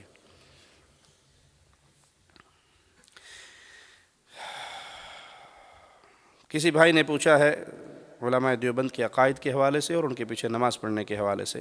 ان کے عقائد ان کی اپنی کتابوں میں معروف ہیں، موجود ہیں۔ علماء دیوبند، میں عامت الناس کی بات نہیں کر رہا، علماء دیوبند عقیدہ وحدت الوجود کے قائل ہیں، تمام علماء اس عقیدے کے قائل ہیں۔ اس عقیدے کی روشنی میں نعوذ باللہ ثم نعوذ باللہ کائنات کی ہر چیز کو وہ اللہ کی مختلف صورتیں ہی بیان کرتے ہیں۔ تمام بد عقیدہ صوفیاء کا یہی عقیدہ ہے۔ ڈاکٹر اسرار اپنی ایک تقریر میں کہتے ہیں کہ آپ ایک لکڑی پکڑ لیں، اس کے کارنر پہ ایک کپڑا باندھیں، اس پہ پیٹرول لگائیں، آگ جلا لیں، وہ لائٹ ہو جائے گی، اس کو سپیڈ سے دائرے میں گھمائیں، دیکھنے والے کو دائرہ نظر آئے گا، حقیقت میں وہ دائرہ نہیں ہوگا۔ اسی طرح ہمیں بظاہر یہ کائنات نظر آ رہی ہے، حقیقت میں یہ کائنات نہیں ہے، بلکہ نعوذ باللہ یہ اللہ کی عین ہے، اللہ کی غیر نہیں ہے۔ یہ عقیدہ وحدت الوجود ہے، جس کے کفر ہونے میں امت کے سلف کا اتفاق ہے کہ اس میں کوئی شک نہیں۔ اور یہ نہیں ہے کہ علماء دیوبند کے یہ پرانے عقائد ہیں، ان کی بکس میں، کتابوں میں لکھے، مر گئے، دفن ہو گئے، ختم ہو گئے۔ یہ زندہ عقائد ہیں جو آج تک ان کی زبانوں پر رائج ہیں۔ نہیں یقین تو فضائل صدقات اکثر بھائیوں کے گھر میں آپ کو مل جائے گی، اس کو اٹھائیے۔ اگر وہ کتب خانہ فیضی لاہور کی چھپی ہوئی ہے تو اس کا پیج 558 اس کو پڑھیے، اس میں وہ لکھتے ہیں: اے اللہ معاف فرمانا، جھوٹا ہوں، کچھ نہیں ہوں، تیرا ہی ذل ہے، تیرا ہی وجود ہے، میں کیا ہوں، کچھ نہیں ہوں، جو تو ہے وہ میں ہوں۔ تعالی اللہ عما یقول، جو تو ہے وہ میں ہوں۔ میں اور تو خود شرک در شرک ہیں۔ یہ کاغذ اس کاغذ کا شریک ہے، پارٹنر ہے، یہ بھی کاغذ ہے اور یہ بھی کاغذ ہے۔ وہ کہتے ہیں اللہ میں اور تو خود شرک در شرک ہے۔ ہم ہاتھ باندھ کے اپیل کرتے ہیں علماء دیوبند سے، محبت کے ساتھ سوال کرتے ہیں۔ کسی کو چھیڑنا، طنز کرنا، ٹیز کرنا، گالی دینا، برا کہنا ہمیں محمد کریم نے سکھایا ہی نہیں ہے صلی اللہ علیہ وسلم۔ ہم تو ادب سے، محبت سے، پیار سے، دلوں کو قریب کرتے ہوئے سوال کرتے ہیں، بندہ اللہ کیسے بن گیا؟ بندوں کے سردار ہیں محمد عربی صلی اللہ علیہ وسلم۔ نماز پڑھ پڑھ کے قدم مبارک سوج گئے ہیں۔ سیدہ کائنات سوال کرتی ہے، اللہ کے نبی اتنی محنت کر رہے ہو، اللہ نے تو آپ کے اگلے پچھلے سب معاف کیے ہیں، معصوم عن الخطا ہیں، کوئی آپ کے کھاتے میں گناہ نہیں ہے، پھر بھی اتنی لمبی عبادتیں پڑھ کرتے ہو؟ کہا عائشہ جس اللہ نے اتنا رحم کیا، کیا میں اس کا شکر گزار بندہ نہ بنوں؟ کیا نہ بنوں؟ بندہ نہ بنوں۔ نبی اپنے آپ کو کیا کہہ کر کے؟ انا عبدہ ورسولہ، میں اس کا بندہ ہوں۔ جب امام کائنات اتنی عبادتوں کے باوجود بندے رہے تو آج کا کوئی صوفی فنا فی اللہ ہو کر اللہ کیسے بن گیا؟ اس کا جواب کائنات تک آپ کو نہیں ملے گا۔ یہ ان کے بنیادی عقیدے میں وحدت الوجود کا عقیدہ ہے۔ یہاں پر ایک شبہ پیش کرتے ہیں جس کا جواب دینا میں ضروری سمجھتا ہوں کہ جی آپ نہیں سمجھتے، آپ کے کچھ بزرگوں کی کتابوں کے اندر بھی وحدت الوجود کے حوالے سے کچھ تحریریں موجود ہیں، فلاں نے یہ لکھا اور فلاں نے یہ لکھا اور فلاں نے یہ لکھا۔ ہم کہتے ہیں بھائی جیسے تمہارے مولویوں کی کتابوں کو اپنی جوتی کی نوک پہ رکھ کے ٹھوکر مارتا ہوں، ایسے اپنی مولوی کی کتابوں کو بھی جوتی کی نوک پہ رکھ کے ٹھوکر مارتا ہوں۔ مجھے میرے رب نے دیا ہے یہ کلام الہی۔ ہمارا کرے تب غلط، تمہارا کرے تب غلط۔ دنیا بھر کے مولویوں کی کتابوں کو لاؤ، چوراہے میں رکھ کے آگ لگا دو، اس میں مولوی ذکریہ کی کتابیں بھی لے آؤ، نذیر احمد دہلوی کی کتابیں بھی لے آؤ، شاہ اسماعیل کی کتابیں بھی لے آؤ، شاہ ولی اللہ کی کتابیں بھی لے آؤ، پیچھے بچے گا قرآن اور حدیث، اس کو تھام لو، سوائے اہل حدیث کے اور کوئی نہیں رہیں گے۔ یہ نہیں ہے کہ ہم اپنی بات کا دفاع کریں، نہیں جی وہ چونکے چیکے چنانچہ چونکے وہ ساڈے مولوی نے کیا تو یہ مطلب ہے کوئی نہ کوئی رات ہے، نہیں، جو غلط ہے وہ غلط، میرا کرے تب بھی، آپ کا کرے تب بھی۔ آج کچھ مولوی اٹھ کر دفاع کرتے ہیں اپنے عقیدہ وحدت الوجود کا، قرآن کے ذریعے نہیں، احادیث رسول کے ذریعے نہیں جی، یہی بات تو آپ کے مولوی صوفی عبداللہ نے لکھی، مثال کے طور پہ، انہوں نے لکھی نہیں لکھی، میں مثال دے رہا ہوں، یہی بات شاہ اسماعیل نے صراط مستقیم میں لکھی، یہی بات شاہ ولی اللہ نے انفاس العارفین میں لکھی، یہی بات فلاں نے لکھی۔ بھائی میں نے کہا بھاڑ میں گئے، کبھی آپ نے ہماری زبان سے سنا کہ آپ اپنے رشید احمد گنگوہی کو چھوڑ کر شاہ اسماعیل کو پکڑ لو، امداد اللہ مہاجر مکی کو چھوڑ کر آپ ہمارے کسی اور بزرگ کو پکڑ لو؟ ہم کہتے ہیں سب کو چھوڑ کر محمد کو پکڑ لو، کوئی لڑائی رہ گئی؟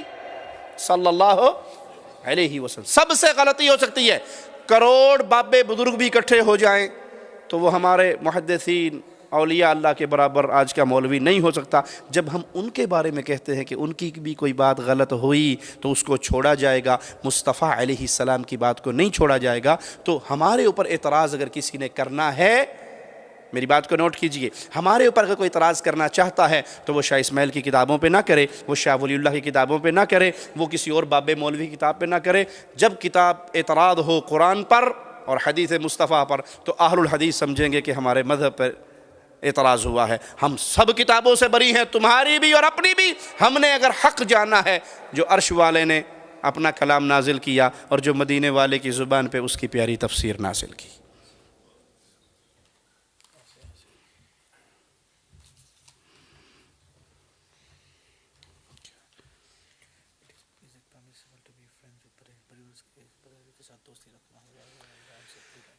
اسی جو پچھلا سوال رہ گیا اس میں ایک سوال باقی تھا کہ کیا ان لوگوں کے پیچھے نماز پڑھنا جائز ہے جس کے عقیدے میں شرک ہے؟ موٹا اصول، موٹا قانون آپ کو دے کے جاتا ہوں، جس کے عقیدے میں شرک ہے یا ایسی بدعت کا داعی ہے، ارتکاب کرتا ہے جو بدعت مکفرہ ہے، کفر تک پہنچتی ہے، اس کے پیچھے نماز پڑھنا جائز نہیں ہے۔ جو ان عقائد سے، ایک شخص کا پوچھتے ہیں، وہ کہتے ہیں میں دیوبندی ہوں لیکن میں وحدت الوجود کو نہیں مانتا، میں تقلید اعمیٰ کو نہیں مانتا، ٹھیک ہے، شخصی تقلید کو میں نہیں مانتا کہ ایک بندے کی ہر بات میرے لیے اتھارٹی ہو جائے، بھلے وہ قرآن کے بھی خلاف ہو دے، میرے یہ عقائد نہیں ہیں، تو اسے کہا جائے گا جزاک اللہ خیر، آپ کے یہ عقائد نہیں ہیں، تو جن کے یہ عقائد ہیں ان سے برات کیجئے، جن سے یہ عقائد ہیں ان سے برات کیجئے کہ نہ میرے یہ عقائد ہیں، نہ یہ میرے علماء ہیں، میں تو قرآن حدیث کو مانتا ہوں، پھر وہ ہمارا بھائی ہے، ہم اس کے پیچھے نماز پڑھیں گے، لیکن جو ان کتابوں کو مانے، ان کا دفاع کرے، وہ انہی عقائد پہ ہے، تبھی تو دفاع کر رہا ہے۔ میں اس کی ایک زندہ مثال دیتا ہوں، میرے بڑے بھائی ڈاکٹر شفیق الرحمان، وہ ایک دفعہ مولانا عثمان صاحب تبلیغی جماعت کے فیصل آباد ڈویژن کے اس دور میں امیر ہوا کرتے تھے، یہ میرا خیال ہے 88 یا 89 کا واقعہ ہے، تو ہمارے گھر میں آئے، میں اس مجلس میں خود موجود تھا، تو بڑے بھائی نے ان سے پوچھا کہ شیخ اگر کوئی یہ کہے کہ اے اللہ جو تو ہے، میں کہا استغفر اللہ، یہ تو کفر ہے۔ کوئی یہ کہے کہ میں وہ بزرگوں کی قبر پہ گیا تو اونٹ پہ بیٹھ کے گئے تھے، وہ قبر والا اندر سے نکلا، اونٹ ذبح کیا، واپس چلا گیا، ہم نے اونٹ کھایا پیا، واپس آ رہے تھے، کسی نے پوچھا تمہیں فلاں ابن فلاں کون ہے؟ کہا میں ہوں۔ کہا کوئی سودا تو نے کیا اونٹ کا؟ کہا ہوں قبر والے کو بیچا تھا، میرے پہ اودی قبر سی، اودے بدلے اے لیلا۔ یہ کیا ہے؟ کہا جھوٹ ہے، ڈرامہ ہے، قصہ ہے، کہانی ہے، کچھ نہیں۔ اس طرح جتنے ان کی کتابوں کے اندر باطل عقائد ہیں وہ بڑے بھائی نے ان کے سامنے پیش کیا، تو وہ ہر بات پہ کہتے رہے غلط ہے، جھوٹ ہے، غلط ہے، شرک ہے، بدعت ہے۔ جب وہ سارا کیس بیان کر دیا تو بھائی نے پیچھے فضائل اعمال چھپائی ہوئی تھی، وہ نکال کے مولوی صاحب کے سامنے رکھ دی۔ مجھے وہ سین یاد ہے، مولوی صاحب یوں کر کے بیٹھ گئے، اور جب سر اٹھایا تو سر اٹھانے کے بعد کہنے لگے بزرگوں نے لکھا ہے، سوچ سمجھ کے لکھا ہوگا، ہماری عقل وہاں پہ نہیں پہنچتی جہاں بزرگوں کی پہنچتی ہے۔ میں نے کہا سب کی عقلیں فیل ہو جاتی ہیں جب وہ محمد کی عقل سے ٹکرا جائے، سب کی عقلیں ختم ہو جاتی ہیں جب وہ کلام محمد سے ٹکرا جائے صلی اللہ علیہ وسلم۔ یہ ذات محمد مصطفیٰ ہے جو جب کہے، جو کہے، جیسا کہے دین بن جاتا ہے، اور پیارے حبیب کے بعد یہ شان کسی اور کی؟ میرے نبی روتے ہوئے کہیں تو دین، سوتے ہوئے کہیں تو دین، جاگتے ہوئے کہیں تو دین، میرے نبی نماز پڑھے تو دین، میرے نبی نماز چھوڑے تو دین، میرے نبی روزہ توڑے تو دین، دلیل مانگیے مجھ سے۔ پیارے نبی صلی اللہ علیہ وسلم حاجیوں کو تعلیمات کیا دی آپ نے؟ عرفہ کے دن جب سورج غروب ہوتا ہے، مغرب کی نماز پڑھی جاتی ہے عرفہ میں جی، بھاگتے ہیں نا مزدلفہ کو، اور نبی صلی اللہ علیہ وسلم کی حدیث کیا ہے؟ آپ سے پوچھا کہ افضل ترین عمل الصلاۃ علی وقتها، وقت پہ نماز افضل ترین عمل ہے، آج عرفہ میں پڑھو نا مغرب کی نماز کو۔ نہیں، آج محمد نے نماز چھوڑی تھی یہاں پہ صلی اللہ علیہ وسلم۔ میرے رسول نماز چھوڑ دے تو چھوڑنا دین بن جاتا ہے۔ مزدلفہ پہنچے، مغرب عشاء اکٹھی کی، اب کوئی بول سکتا میں تو ساری رات تہجد پڑھوں گا، میں نہیں سونا، تو اسے کیا کہا جائے گا؟ آج سونا دین ہے، آج سونے میں ثواب ہے۔ کیوں؟ مصطفیٰ سو گئے تھے۔ میرے نبی جہاد کے لیے جا رہے ہیں، عصر کا وقت ہو چکا ہے، عصر کا وقت گزر چکا ہے، اور آپ پیالہ دودھ کا لے کے اونٹنی پہ سواری کرتے ہوئے اسے پی لیتے ہیں۔ صحابہ میں سے کچھ صحابہ جو بڑے جواں مرد اور طاقت بھرپور جسم والے، انہوں نے سوچا کہ تھوڑا سا ٹائم رہ گیا ہے، تو ہم یوں کرتے ہیں، روزے کو لمبا کرتے ہیں اور پورا وقت پہ افطار کریں گے، ہمارے اندر کمزوری بھی نہیں آئے گی، ویکنیس بھی نہیں آئے گی، بڑے پاورفل ہیں، روزے کا بھی پورا ثواب مل جائے گا اور جہاد کرتے ہوئے بھی کوئی پریشانی نہیں ہوگی۔ پیارے حبیب کو خبر ملی، فرمایا اولئک العصاۃ، یہ نافرمان ہے۔ جب محمد نے روزہ افطار کر لیا تو افطار کرنا دین ہے صلی اللہ علیہ وسلم۔ آپ نے کہا عبداللہ فجر پڑھتے ہی نکل جانا، جمعے کا دن ہے، دیکھتے ہیں کہ عبداللہ سامنے بیٹھے ہوئے، کہا نکلے نہیں، کہ اللہ کے نبی صلی اللہ علیہ وسلم میں نے نکلتا ہوئے یہ سوچا جہاد پہ جا رہا ہوں، کچھ بھی ہو سکتا ہے، شہید بھی ہو سکتا ہوں، پتہ نہیں واپس لوٹوں یا نہ لوٹوں، جمعے کا دن ہے، آج کیوں نہ جمعہ آپ کے پیچھے پڑھوں، خطبہ آپ کا سنوں، جماعت آپ کی نصیب ہو جائے، مسجد نبوی ہو، آپ خطیب ہوں، آپ امام ہوں، اور میری سواری بڑی تیز ہے، دوڑاتا ہوا جا کے اپنے ساتھیوں کے مل جاؤں گا۔ کہا عبداللہ جو میرا حکم سن کے نکل گئے تھے، تو احد پہاڑ کے برابر سونا بھی خرچ کرے گا تو ان کے اجر کو نہیں پا سکتا۔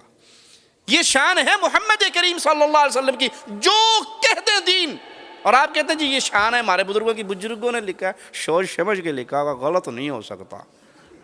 یہ کہاں کا دین ہے؟ یہ اندھی تقلید نہیں۔ تو پھر ان سے برات لازمی ہے، اگر وہ ان سے برات کرتا ہے تو پھر اس کے پیچھے نماز پڑھی جائے گی، اس کے ساتھ محبت کی جائے گی۔ اسی طرح بھائی نے پوچھا ہے بریلویوں کے ساتھ دوستی محبت، ہر اہل شرک اور اہل بدعت کے ساتھ تعلق رکھا جائے گا، کس بنیاد پہ؟ دعوت کی بنیاد پہ۔ ایک یہودی کا گھر ہے، اس سے پوچھا جاتا ہے یہ گھر بیچ دو، عبداللہ ابن مبارک کے پڑوس میں، کہا 2000 درہم کا بیچوں گا، 2000 درہم کا بیچوں گا۔ کہا اچھا، اس کی مارکیٹ ویلیو تو 2000 نہیں ہے، 1000 ہے، تم ڈبل ریٹ کیوں مانگ رہے ہو؟ کہا 1000 درہم تو قیمت ہے اس مکان کی، 1000 درہم قیمت ہے عبداللہ ابن مبارک کے مبارک پڑوس کی۔ اس کے گھر میں جو پکتا ہے میرے گھر میں بھی آتا ہے، اس کے بچے جو پہنتے ہیں میرے گھر میں بھی پہنچتا ہے۔ تو ہمیں ضرورت ہے اہل بدعت اہل شرک کو قریب کرنے کی، دور کرنے کی نہیں، دھکا مارنے کی نہیں۔ دور کرنا بڑا آسان ہے، کافر شیعہ کافر، جو نہ مانے وہ بھی کافر، جو نہ بولے وہ بھی کافر، آسان کام ہے، لیکن اس کو قریب کر کے محبت سے دعوت دے کے مسلمان کرنا مشکل ہے۔ وہ کہتے ہیں پنجاب میں 2 آدمی بس میں جا رہے، ایک سنی تھا ایک شیعہ تھا، تو سنی نے کو نہیں پتا یہ شیعہ ہے، شیعہ نے پہچان لیا کہ یہ سنی ہے۔ انہوں نے کہا جی تساں کون ہو جی؟ انہوں نے کہا جی کافر ہونے ہیں جی۔ انہوں نے کہا جی کیوں مذاق پہ کر دے ہو جی، گرائیوں ایویں نہ کرو، تک کو دسو نا تساں کون ہو؟ کہا جی دسیا نا جی ایسا کافر ہونے ہیں جی۔ انہوں نے کہا جی یہ پاکستان ہے، کتوں کافر آ گئے نا جی، سارے مسلمان پہ آئے تھے رہنے نا جی، دسو نا تساں کون ہو؟ کہتے میں 10 چھوڑیا پھر تو بھی تو کافر آگ سے نا۔ کہتا کہ مطلب نے؟ کہ میں شیعہ ہاں۔ کہتا پھر تے کافر ہے۔ کہا میں نے پہلے مان لیا میں کافر ہوں بھائی۔ تو پیارے بھائی کسی کو دھکا دینا بہت آسان ہے، کسی کو گالی دینا بہت آسان ہے، کسی پہ مشرک بے ایمان، یہ اسلام نے نہیں سکھایا۔ موسیٰ علیہ السلام کو اللہ کہہ رہا جاؤ فرعون کے پاس، قول لین، آرام سے، نرم، میٹھی، پیار سے بات کرو۔ آپ کسی کو دھکا دے کے مشرک کا ٹھپا مار کے بھگا دیں، آسان سا کام، مشکل کام نہیں۔ پیارے نبی صلی اللہ علیہ وسلم نے مکے کی پہاڑی پہ چڑھ کے کہا تھا کافر کافر، ابو جہل کافر، جو نہ مانے وہ بھی کافر، کافر کافر، ابو لہب کافر، کہا تھا، دودھ پلایا، گوشت کھلایا، گھر بلایا، منتیں کی، پیار سے، محبت سے۔ آپ کے درد کو دیکھ کر وہ مسلمان ہو گئے، آپ کے چہرے کو دیکھ کر وہ، آپ کی زبان مبارک کو سن کے۔ تو ان کو قریب کرنا ضروری ہے، ان کو دعوت دینا ضروری ہے، ان تک پیغام پہنچانا۔ میرا جملہ یاد رکھیے گا، اگر کسی بھائی کا عزیز، رشتہ دار، پڑوسی، رومیٹ شرک کی حالت پہ مر گیا اور اس نے زندگی بھر اس کو ایمان، عقیدے، توحید کی دعوت نہیں دی، یہ مشرک مرا ہے، قیامت کے دن اس کا ہاتھ آپ کے گریبان میں ہوگا۔ یہ سوال کر سکے گا اللہ، رات کو 12 بجے بیگم بیمار ہوئی تھی تو میں نے اس سیلفی کی بیل بجائی تھی تو یہ گاڑی لے کے آ گیا تھا اور میری بیگم کو ہاسپٹل لے گیا تھا، لیکن میرے گلے کے اندر بڑا سارا تعویذ لٹکا ہوا تھا، میرے یہاں یا علی مدد کا بیج تھا، میرے ہاتھ میں امام ضامن بندھا ہوا تھا، اس نے مجھے زندگی بھر انہوں نہیں کہنا، انہوں پتہ لگ جائے گا میں وابی ہوں۔ یہی کرتے ہیں نا، پڑوس سے محرم کا حلوہ آتا ہے، پڑوسیوں کے گھر سے محرم کا حلوہ آتا ہے تو کیا کہتے ہو؟ او پتر کہنا کوٹھے تے چھوڑ دے سا خاصا، کوٹھے تے چھوڑ سا۔ آپ نے لے کے کوٹھے پہ پھینک دیا، آنے والی نسلیں کہیں گی ابو لے لیتے تھے، لینے میں حرج کوئی نہیں ہے۔ یہ باطل عقیدے ہیں میرے بھائی، آپ ذمہ دار ہیں، آپ مسئول ہیں قیامت کے دن اپنے عزیزوں کے، اپنے رشتہ داروں کے۔ آپ کے ذمے ہدایت دینا تو نہیں ہے، ہدایت دینا تو اللہ کے ہاتھ میں ہے، ہدایت کا پیغام دینا تو آپ کے ذمے ہے، اچھے انداز سے، پیار کے انداز سے، محبت کے انداز سے۔ ہاں ایک فرق رہے گا، محبت اور چیز ہے، تعلق اور چیز ہے۔ دوستی رکھی جائے ان کو قریب کرنے کے لیے، ان تک پیغام پہنچانے کے لیے، لیکن ان سے محبت نہیں ہوگی۔ محبت کا کیا معنی ہے؟ وہ دل کا ایک رشتہ ہے۔ اگر وہ میری بیٹی کا رشتہ مانگے گا تو زندگی بھر نہیں دوں گا۔ موحد کی بیٹی بوڑھی ہو کے گھر میں مر جائے، مشرک کے نکاح میں نہیں دے سکتا۔ کیوں؟ کڑوا جملہ ہے، لیکن شوگر کے مریض کو چینی کھلاؤ گے تو جلدی مرے گا، نیم کی گولی اس کے لیے شفا کا سبب بنے گی۔ کیوں؟ اگر آپ نے موحدہ بیٹی کا ہاتھ کسی مشرک کے ہاتھ میں دے دیا اور وہ اس کی مشرک اولاد کو پال پوس کے اس کے مذہب پہ چلتے ہوئے مر گئی، آپ کی بربادی کے لیے یہی ایک گناہ کافی ہے، مزید گناہوں کی لسٹ نہیں چاہیے۔ وہ موحدہ آپ کو پکڑے گی قیامت کے دن۔ اللہ میں اہل توحید میں سے تھی، اس نے کہا تھا خان کو خان ملے گا تو دوں گا، مشرک خان مل گیا تو دے دی، مشرک سید مل گیا تو دے دی، مشرک کشمیری مل گیا تو دے دی، مشرک پنجابی مل گیا تو دے دی، مشرک ارائی مل گیا تو دے دی، مواحد غیر خان، غیر سید، غیر راجپوت کو نہیں دی۔ آپ کے لیے جہنم میں جانے کے لیے بس یہ ایک گناہ کافی ہے۔ مشرک کو کبھی اپنی بیٹی کا نکاح نہیں دے سکتے، کبھی اپنے لڑکے کا، مواحد لڑکے کا مشرکہ لڑکی سے نکاح نہیں کر سکتے۔ ہم کہتے ہیں جو کوئی نہیں، لڑکی دے نہیں سکتے، لے سکتے ہیں۔ کیوں؟ وہ ہوڑے ہوڑے ٹھیک ہو جائے گی، اور وہ ہوڑے ہوڑے ٹھیک نہ ہوئی تو گئی آپ کی نسل۔ باپ نے تو رہنا ہے ڈیوٹی پہ، گود تو ماں کی ہے، وہ اسے یا علی مدد سکھائے، وہ اسے جو مرضی یاد کرائے۔ نہ مشرکہ سے نکاح ہو سکتا ہے، نہ مشرکہ لڑکی لی جا سکتی ہے، نہ دی جا سکتی ہے۔ مشرک سے محبت نہیں ہوگی۔ کیا معنی؟ اگر وہ امام ہے اور مجھے پتا ہے یہ غریب نواز کا بندہ ہے، رب کا بندہ غریب نواز کے بندے کے پیچھے نماز نہیں پڑھ سکتا، مشرک میرا امام نہیں بنے گا، مشرک سے دل کا تعلق نہیں ہوگا، مشرک میری جماعت کا صدر نہیں بنے گا، مشرک کے شرکیہ معاملات میں اس کا سپورٹر نہیں ہوں گا۔ یہ نہیں میرا پریس لگا ہوا ہے اور عرس کا اشتہار آ جائے تو میں اس کو چھاپ دوں، نہیں، مشرک کے کسی شرکیہ عمل میں میں پارٹیسپیٹ نہیں کر سکتا۔ اس سے دوستی، اس کو ہدیے دینا، اس کو تحفے دینا، اس کو کھانا کھلانا، اس کے ساتھ اچھا سلوک کرنا، وہ ہندو ہو، عیسائی ہو، سکھ ہو، یہودی ہو، نان مسلم ہو، مسلم ہو، میرے اوپر لازم ہے کہ میں ہر کسی کے ساتھ اچھا سلوک کروں تاکہ میں اسلام کا پیغام اس تک پہنچا سکوں۔ بدعت کی تعریف کیا ہے؟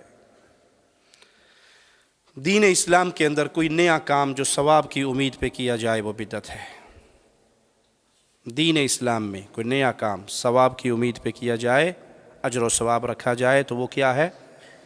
من عمل عملا لیس علیہ امرنا فہو رد، کل محدثۃ بدعہ، کل بدعۃ ضلالہ۔ ہر نیا کام دین میں، ہر نیا کام دین میں جس پہ ثواب کی امید رکھی جائے وہ بدعت ہے۔ ہم نے ایک مولوی صاحب سے کہا کہ نیا کام دین میں بدعت ہے، کہا نبی صلی اللہ علیہ وسلم کے دور میں جو مسجدیں تھیں اس میں لینٹر تھا، آپ کی مسجدوں میں لینٹر ہوتا ہے، یہ بدعت نہیں ہے؟ بلکہ ایک مولوی صاحب نے اس سے عجیب جواب دیا، کہا تمہارے ماں باپ بھی نبی کے دور میں نہیں تھے، وہ اس دور میں پیدا ہوئے، وہ بدعت نہیں ہے؟ سبحان اللہ، سبحان اللہ، کہاں لوگوں کی عقلیں چلی گئی، کہاں لوگوں کی عقلیں فوت ہو گئی۔ ہم کہہ رہے ہیں دین اسلام میں کوئی نیا کام جس کے کرنے پہ ثواب کی امید ہو، تیجا کرتے ہوئے ثواب کی امید ہوتی ہے یا نہیں؟ 7واں 9واں 10واں 40واں قول برسی کرتے ہوئے ثواب کی امید ہوتی ہے، قبر پہ چادر چڑھاتے ہوئے ثواب کی امید ہوتی ہے۔ گٹھلیوں پہ آیت کریمہ پڑھتے ہوئے ثواب کی نیت ہوتی ہے۔ جس کام پہ آپ ثواب کی امید رکھتے ہیں اور وہ اسلام میں موجود نہیں ہے، رسول اللہ صلی اللہ علیہ وسلم نے وہ نہیں کیا، وہ بدعت ہے، وہ گمراہی ہے اور وہ جہنم میں لے جانے والی ہے۔ نبی صلی اللہ علیہ وسلم فرمانا کل بدعہ، ہر بدعت، کوئی تفریق نہیں، یہ اچھی بدعت یہ بری بدعت، شرعی اعتبار سے ہر بدعت گمراہی اور ہر گمراہی جہنم میں لے کے جائے گی۔ اگر کوئی کچھ نمازیں چھوڑ دے تو اس کے لیے کیا حکم ہے، روزے چھوڑ دے تو اس کے لیے کیا حکم ہے؟ نماز چھوٹنے کے دو ہی ذریعے ہوتے ہیں، دو ہی سبب ہوتے ہیں۔ انسان بھول گیا، نماز چھوٹ گئی، بھول گیا، جب یاد آئے گا قضا کرے گا، اور انسان سو گیا، نماز چھوٹ گئی، جب اٹھے گا نماز پڑھے گا۔ مسلم کے لیے اور کوئی راستہ نہیں ہے کہ وہ جی دور سے مہمان آئے ہوئے تھے میں ان سے گپے مار رہا تھا، نہیں۔ بعض علماء کا قول یہاں تک بھی ہے کہ اگر انسان کو پتہ ہے نماز کا وقت داخل ہو گیا اور وہ جان بوجھ کے نماز ادا نہیں کر رہا، وقت نکل گیا تو یہ وادی کفر میں چلا گیا۔ نماز چھوڑنے کا کوئی ذریعہ نہیں ہے، بھول جائے یاد آنے پہ اس کی نماز کا وقت ہے، سو جائے اٹھنے پہ اس کی نماز۔ یہ مطلب نہیں ہے کہ رات کو 2 بجے فلمیں دیکھ کے سوئے اور روز صبح اٹھ کے 9 بجے فجر پڑھے، نہیں۔ اگر کبھی ایسا ہو جائے کہ وہ بھول گیا یا سو گیا، اور اگر کوئی مستقل اس طرح کبھی پڑھ لی کبھی چھوڑ دی، کبھی پڑھ لی کبھی چھوڑ دی، تو خطرناک ترین وادی کے اندر ہے۔ پھر وہ اپنے اللہ کو اپنا رب نہیں مان رہا، بلکہ وہ اپنی خواہش کو اپنا رب مان رہا ہے کہ اس کا دل آیا تو پڑھ لیا اور دل آیا تو چھوڑ دیا۔ سود پہ گھر لینا کیسا ہے؟ سود پہ گھر لینا حرام ہے، سود پہ گھر لینا حرام ہے، سود پہ گھر لینا حرام ہے، سود پہ گاڑی لینا حرام ہے، سود کا معاملہ کرنا حرام ہے۔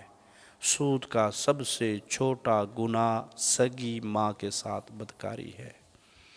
سود خور کو قیامت کے دن ابن عباس رضی اللہ عنہما کے قول کے مطابق نیزہ دے کر کہا جائے گا حارب ربک، اپنے رب سے جنگ کی تیاری کر۔ اس کا کیا بنے گا جو رب اور اس کے رسول سے جنگ کی حالت میں آ جائے۔ جاہل ہیں وہ مولوی جنہوں نے فتوے دے رکھے ہیں۔ قادری صاحب کا فتویٰ میں نے پڑھا، قادری صاحب فرماتے ہیں چونکہ یہ نان مسلم کنٹری ہے، یہاں سود پہ مکان لینے میں کوئی حرج نہیں ہے، کیونکہ اسلامی لا نہیں ہے۔ اسلامی لا اسلامی کنٹریز میں ہوتا ہے، یہاں اسلامک لا نہیں ہے، تو ایک مکان کی گنجائش نکلتی ہے۔ تو میں نے ایک موقع پہ کہا تھا، آج دوبارہ یو کے میں اس کو دہرا رہا ہوں، قادری صاحب کیوں بریک لگا دیا آپ نے سود کے ایک مکان پہ؟ ایک گرل فرینڈ کا بھی اضافہ کر دو بیچاروں کے لیے، وسکی کی ایک بوتل کا بھی اضافہ کر دو۔ نان مسلم کنٹری ہے نا، مسلم لا تو ہے نہیں، تو جہاں ایک گھر دے رہے ہو ایک گھر والی بھی دے دو، لیتر دے تو انہوں پہن گے جو اگے جاؤ گے۔ تو حرام ہے سود پہ مکان لینا، حرام ہے سود پہ گاڑی لینا، حرام ہے سود کا معاملہ کرنا۔ سود کھانے والا، سود کھلانے والا، لینے والا، دینے والا، گواہ بننے والا، کاغذ لانے والا، سیاہی لانے والا، سب کے سب اس گناہ کے اندر شریک ہیں۔ آج کی زبان میں کہوں، بینک کا مینیجر، بینک کا کیشیئر، بینک کا چپڑاسی، بینک کا گن مین، جو اس کفر کے نظام کا حصہ بنے ہوئے ہیں، وہ سب اس گناہ میں شامل ہیں۔ کوئی کہہ سکتا ہے جی ہم تو محنت کا پیسہ لے رہے ہیں، ہمارا کیا قصور ہے؟ ہم تو نہیں لے رہے، ہم تو جو محنت کر رہے ہیں، گن مین ہوں میں گن مین نہیں کر رہا ہوں۔ بھائی آپ اس غیر شرعی نظام کے پارٹنر بن چکے ہیں، حصہ دار بن چکے ہیں، تو اللہ کی بغاوت والے چیز کا جب حصہ دار بنیں گے تو گناہ اسی طرح ملے گا۔ اس کی مثال یوں سمجھ لیجیے، ایک بندہ ایک ڈسکو چلاتا ہے، بدکاری کا اڈا چلاتا ہے، خود وہ بڑا شریف سادہ سا بندہ ہے، بالکل کچھ نہیں کرتا، آنے والے کا نام نوٹ کرتا ہے، روم نمبر بتاتا ہے۔ اس کا رزق حلال ہے؟ وہ تو محنت کا پیسہ لے رہا ہے، وہ خود تو کبھی بھی نہیں کیا، ایک دفعہ بھی زنا نہیں کیا اس نے، لیکن نام نوٹ کر کے روم نمبر بتا دیتا ہے۔ یہ وہی حال ہے جو بینک کے اندر ملازمت کر رہا ہے۔ تو اللہ کے لیے، اللہ کے لیے، اللہ کے لیے اس سود کے معاملات سے اپنے آپ کو بچائیے۔ اگر کوئی اس میں پڑ چکا ہے وہ اس سے جان چھڑائے، سب سے پہلے سچی توبہ کرے، پھر جو کچھ اس کے پاس ہے دے دلا کے جان چھڑائے، پتہ نہیں موت کب آ جائے، پتہ نہیں موت کب پکڑ لے۔ آپ مر جائیں گے، آپ کے سود کے مکان پہ آپ کی فیملی، آپ کے بچے مزے کریں گے، قیامت کے دن جواب آپ کو دینا ہوگا۔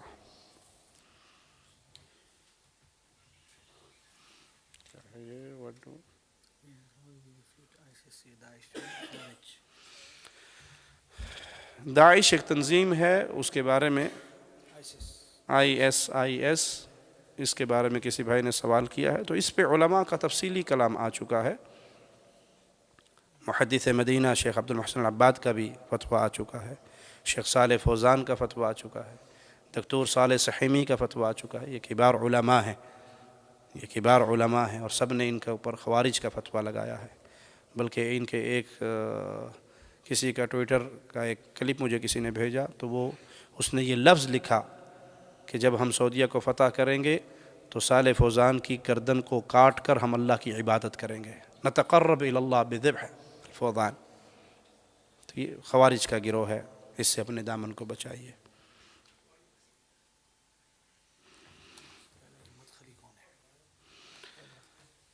مدخلی کے بارے میں پوچھا ہے کہ مدخلی کون ہے؟ یہ تقسیم، اس تقسیم سے اہل الحدیث کو بچائیے۔ یہ تقسیم خیر والی نہیں ہے، برکت والی نہیں ہے۔ سب علماء کی عزت کیجیے۔ شیخ ربیع مدخلی عالم ہے، عالم ہے، علماء نے ان کی تعریف کی ہے، ان کی عزت کیجیے، لیکن اپنے آپ کو کسی کے ساتھ ایسے قید نہ کیجیے کہ آپ کی ولا و برا اس ایک شخص کے ذریعے ہو جائے۔ آپ اس کو سلفی سمجھیں جو آپ کے اس شیخ کی تعریف کرے، اور اس کو غیر سلفی جانیں جو آپ کے شیخ کی تعریف نہ کرے۔ اگر یہ مقام رسول صلی اللہ علیہ وسلم کا تو ہے کہ جو صحابی بننا چاہے وہ نبی صلی اللہ علیہ وسلم کی زندگی میں موجود ہو، مومن ہو، اس کے لیے لازمی ہے کہ وہ پیارے نبی کی صحبت میں آئے، پھر وہ صحابی قرار پائے گا۔ کسی ایک شخص کے اوپر دوستی اور دشمنی کی بنیاد رکھ دی جائے کہ جو شیخ ربیع سے محبت کرتا ہے وہ سلفی ہے، جو شیخ ربیع کا تزکیہ اس کے پاس نہیں ہے، یا شیخ ربیع اس کو نہیں جانتے، یا وہ شیخ ربیع کو نہیں جانتا، تو وہ سلفی نہیں ہے۔ یہ رسالت کے مقام پہ علماء کو فائز نہ کیجیے۔ میں سوال کرتا ہوں، کامن سینس کا سوال ہے۔ ایک شخص پاکستان میں پیدا ہوا، پاکستان میں بڑھا، وہیں اس نے علم حاصل کیا اور علم کا سمندر بن گیا، علماء میں شامل ہوا، اور وہیں پہ اس کی ڈیتھ ہو گئی، وہیں پہ وہ فوت ہو گیا۔ وہ بیچارہ سعودی عرب عمرہ کرنے بھی نہیں آیا، نہ شیخ ربیع اس کو جانتے ہیں، نہ وہ شیخ ربیع کو جانتا ہے۔ تو کیا اس کو اس لیے غیر سلفی کہا جائے گا کہ وہ شیخ ربیع کو نہیں جانتا، یا شیخ ربیع اس کو نہیں جانتے؟ یہ مقام رسالت نہ دیجیے علماء کو کہ جس کا تزکیہ اس نے دے دیا وہ سلفی، جس کا تزکیہ اس نے نہیں دیا وہ سلفی نہیں۔ بھائی میں نے پہلے کہا سلفی کوئی خاندان نہیں ہے کہ جٹ برادری ہے، جو جٹوں کے گھر پیدا ہوگا وہی سلفی ہے۔ سلفیت یہ ہے جو اس کو مانتا ہے، جیسے اصحاب رسول اللہ نے مانا، وہ سلفی ہے، بھلے جنوب افریقہ کے جنگلوں میں پڑا ہو۔ اس طرح قید نہ کیجیے اہل السنہ کو، اس طرح قید نہ کیجیے اہل الحدیث کو، اور علماء کی قدر کیجیے۔ علماء کے آگے زبانیں دراز نہ کریں، ان کی توہین والے جملے نہ لائیں۔ سب سے کڑوا گوشت مسلمان کا گوشت ہے غیبت کا، اور اس گوشت میں سب سے کڑوا گوشت علماء کا گوشت ہے۔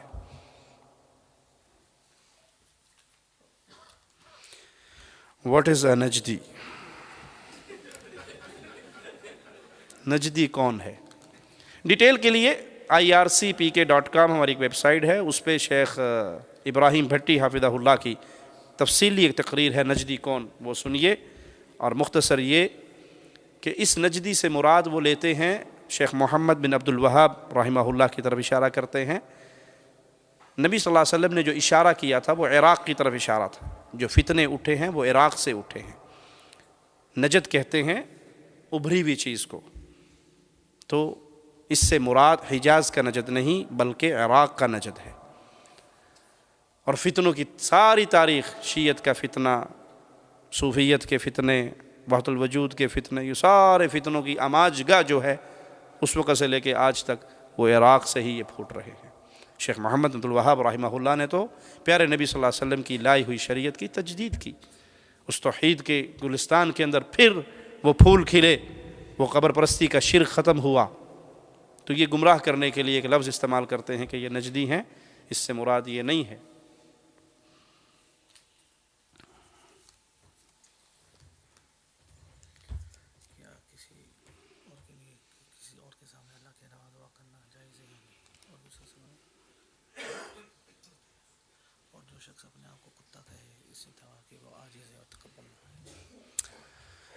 بھائی نے سوال کیا ہے کہ اللہ تعالیٰ کے علاوہ کسی اور کو پکارا جا سکتا ہے، مانگا جا سکتا ہے؟ اللہ کے علاوہ کسی اور سے مانگنا ان امور میں جس میں صرف اللہ قادر ہے، فوق الاسباب وہ شرک ہے.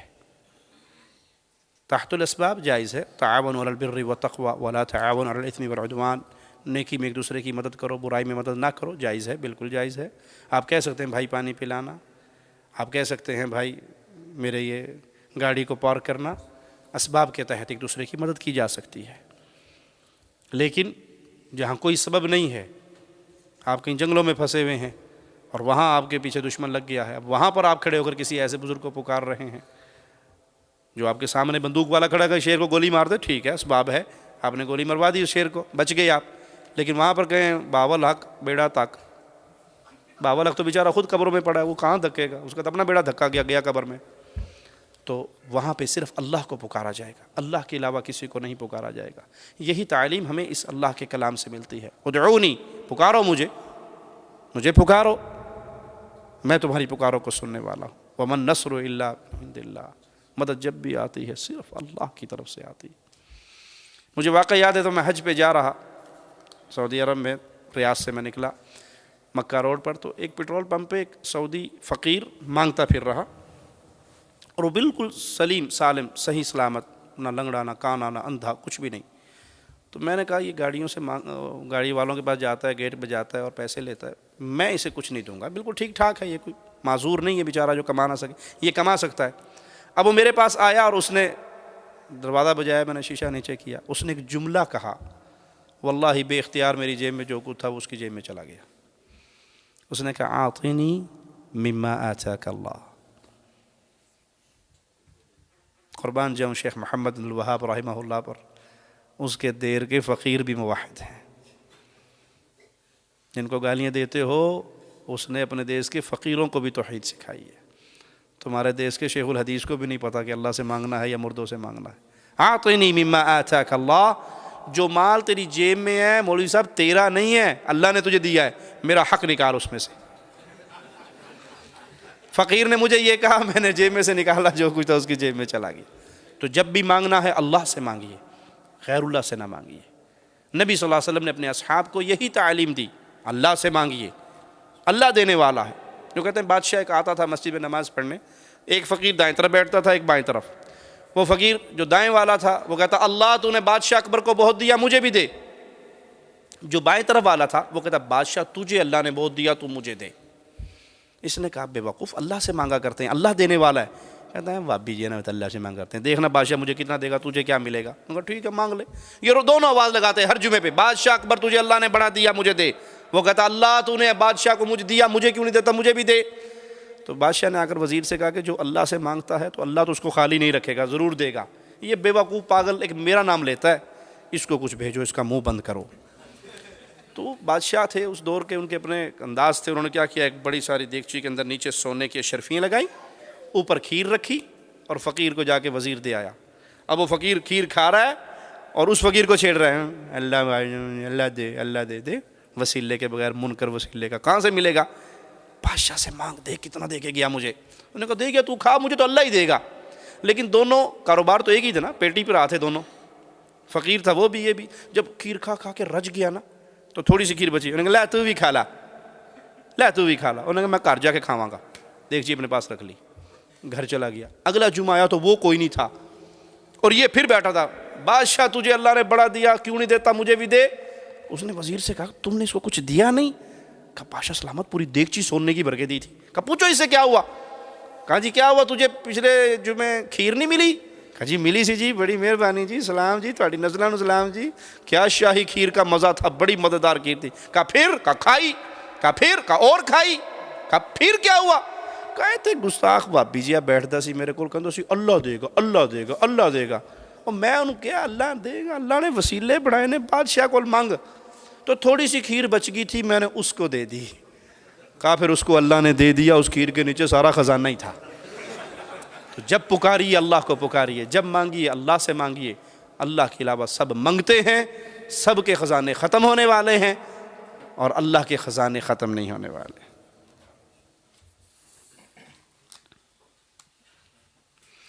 جوتے پہن کر نماز پڑھنا کیسا ہے؟ سیدہ عائشہ رضی اللہ تعالی عنہا سے روایت ہے کہ کیا نبی صلی اللہ علیہ وسلم جوتوں میں نماز پڑھتے تھے؟ کہا نہ. جی جوتے پہن کے نماز پڑھی جا سکتی ہے، لیکن جو اس دور کے جوتے تھے نا، وہ آج بھی ہمارے عرب کے بدو پہنتے ہیں، وہ ان کا نیچے سے بالکل سٹریٹ، سیدھے پلین، کوئی سوراخ نہیں. اگر اس پہ گندگی لگ بھی جاتی تھی تو آپ کا فرمان ہے جب تم نماز پڑھنے آؤ اپنے جوتوں کو دیکھ لو، کچھ لگا ہوا ہو تو مٹی پہ رگڑ لو، مسل لو، وہ گندگی اتر جائے گی. ٹھیک ہے. اگر کسی کے پاس ایسا جوتا ہے جو نیچے سے پلین ہے، بالکل صاف ہے، اور اس کو مٹی پہ رگڑ کے وہ صفائی کر چکا ہے تو ٹھیک ہے. نمبر 2، ہمارے جو جوتے ہیں آج کے دور میں، اس کے نیچے پورا نقشہ بنا ہوا ہوتا ہے، سوراخ ہیں، ڈیزائن ہے، کسی کی جگہ پہ گندگی اندر گھس جائے تو وہ بغیر اوزار کے نکالی نہیں جا سکتی. تو ایسے جوتوں کے اندر احتمال ہوتا ہے کہ گندگی ہے. پھر وہ جو مسجد تھی رسول اللہ صلی اللہ علیہ وسلم کی، وہ کچی مسجد تھی، کارپیٹ قالین نہیں تھے، کچی مسجد تھی، اور صحابہ کچی مسجد میں آ کے نماز پڑھتے تھے. آج کوئی ایسی جگہ پہ نماز پڑھتا ہے جو اوپن ایریا ہے اور وہاں پہ کچی جگہ ہے، وہ جوتوں سمیت نماز پڑھے، ٹھیک ہے، سنت پہ عمل ہے، کوئی حرج نہیں. جوتا چیک کر لے، گندگی نہ لگی ہوئی ہو، پلین جوتا ہو، صاف کر چکا ہو، یا کسی کے پاس نیا جوتا ہے تو اس میں پڑھنا چاہے تو کوئی حرج نہیں. لیکن مساجد کے اندر کارپیٹ بچھے ہوئے ہیں، ٹائلیں لگی ہوئی ہیں، اور آپ اندر باہر سے گارے سے جوتی بھری ہوئی لے کے آؤ، مسجد سے پہلے یہ گارے والے جوتے لے کے ذرا بیڈ روم میں جاؤ نا، بیگم تو اندر سے کی کر دے، ادھر جوتے پڑیں گے، میں صفائی کر کر مر گئی ہیں، جوتے چوکے اندر آ گئے ہیں. تو جتنی اس کارپیٹ کا خیال ہے، رب کے گھر کے پیچھے ہوئے کارپیٹ کا کوئی خیال نہیں ہے. تو ہر چیز کو ہر جگہ پہ فٹ نہیں کیا جا سکتا. سنت یہی ہے، جائز ہے کہ جوتوں کے اندر نماز پڑھی جا سکتی ہے. جزاکم اللہ خیر. سبحانک اللہم وبحمدک، اشہد ان لا الہ الا انت، استغفرک واتوب الیک. جزاک اللہ خیر. تمام احباب سے درخواست کی جاتی ہے کہ وہ بالکل ہدوء کے ساتھ جو ہے یہاں سے چلے جائے، اور جس طرح انہوں نے جگہ کو پائی تھی اسی طرح جو ہے جگہ کو چھوڑ کے جائے، اور پڑوسوں کی جو ہے خیال رکھے، زیادہ شور نہ کرے. جزاکم اللہ خیر. اور جو ٹھیک ہے، اس سے پہلے جی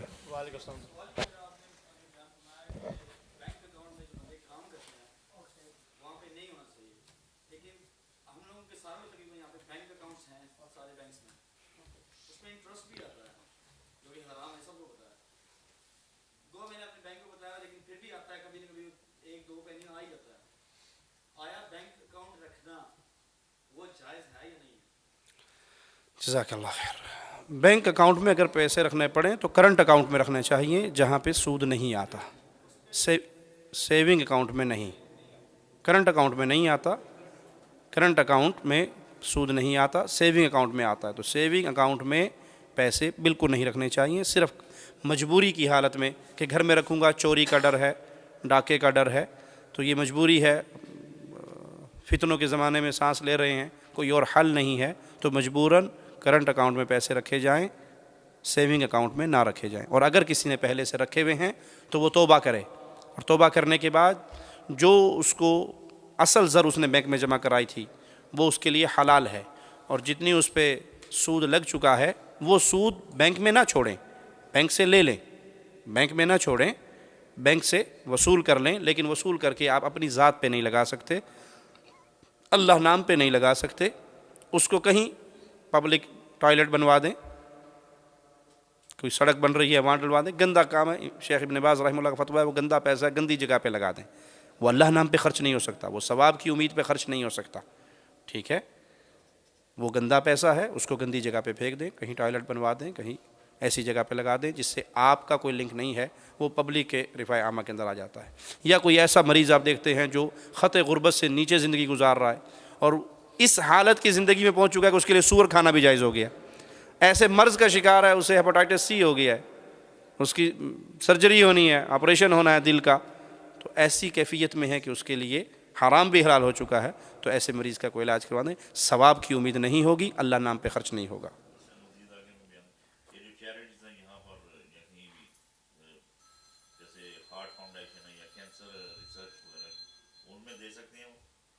بہتر ہے اپنے ہاتھ سے اسے کہیں ٹوائلٹ پہ، پبلک ٹوائلٹ پہ لگائیں، ٹھیک ہے، وہاں لگائیں. اسے کسی مسلمان کو تو عام مسلمانوں کی بھی اس میں مدد ہوگی، وہ نہ کی جائے. جزاکم اللہ خیر.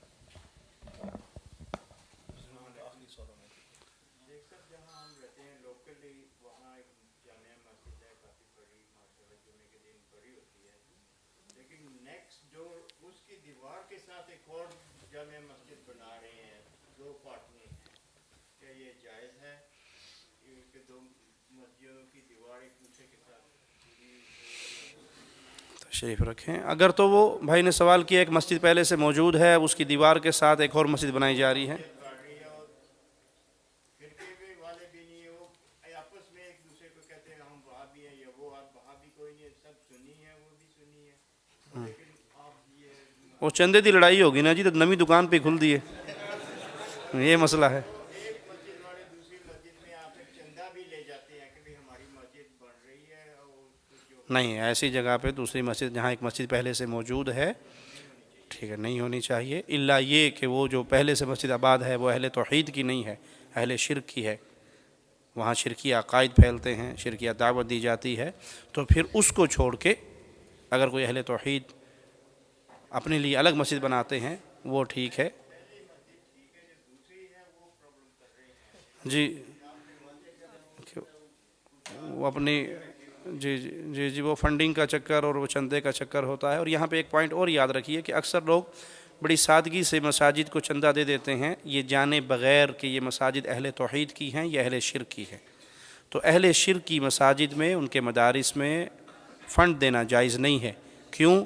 کہ وہاں سے شرک پھیلے گا، وہاں سے بدعات پھیلیں گی، اور آپ کا مال اس شرک کو پھیلانے میں ذریعہ بنے گا. اور قیامت کے سوالوں میں سے ایک سوال یہ بھی ہوگا مال کہاں سے کمایا، مال کہاں پہ خرچ کیا. تعاونوا علی البر، نیکی پہ مدد کرو. اور آپ ایک ایسی مسجد میں فنڈ دے رہے ہیں جہاں سے شرکیہ کتابیں پرنٹ ہوں گی، شرکیہ لیکچر تقسیم ہوں گے، یا شرک کا دھندا سارا چلے گا، یا اس مسجد میں قبر بنی ہوئی ہے اور وہ قبر پرستوں کا مرکز ہے، تو آپ نیکی کا کام نہیں کر رہے بلکہ اپنے لیے گناہ سمیٹ رہے ہیں کہ آپ نے گناہ کے کام میں مدد دی ہے.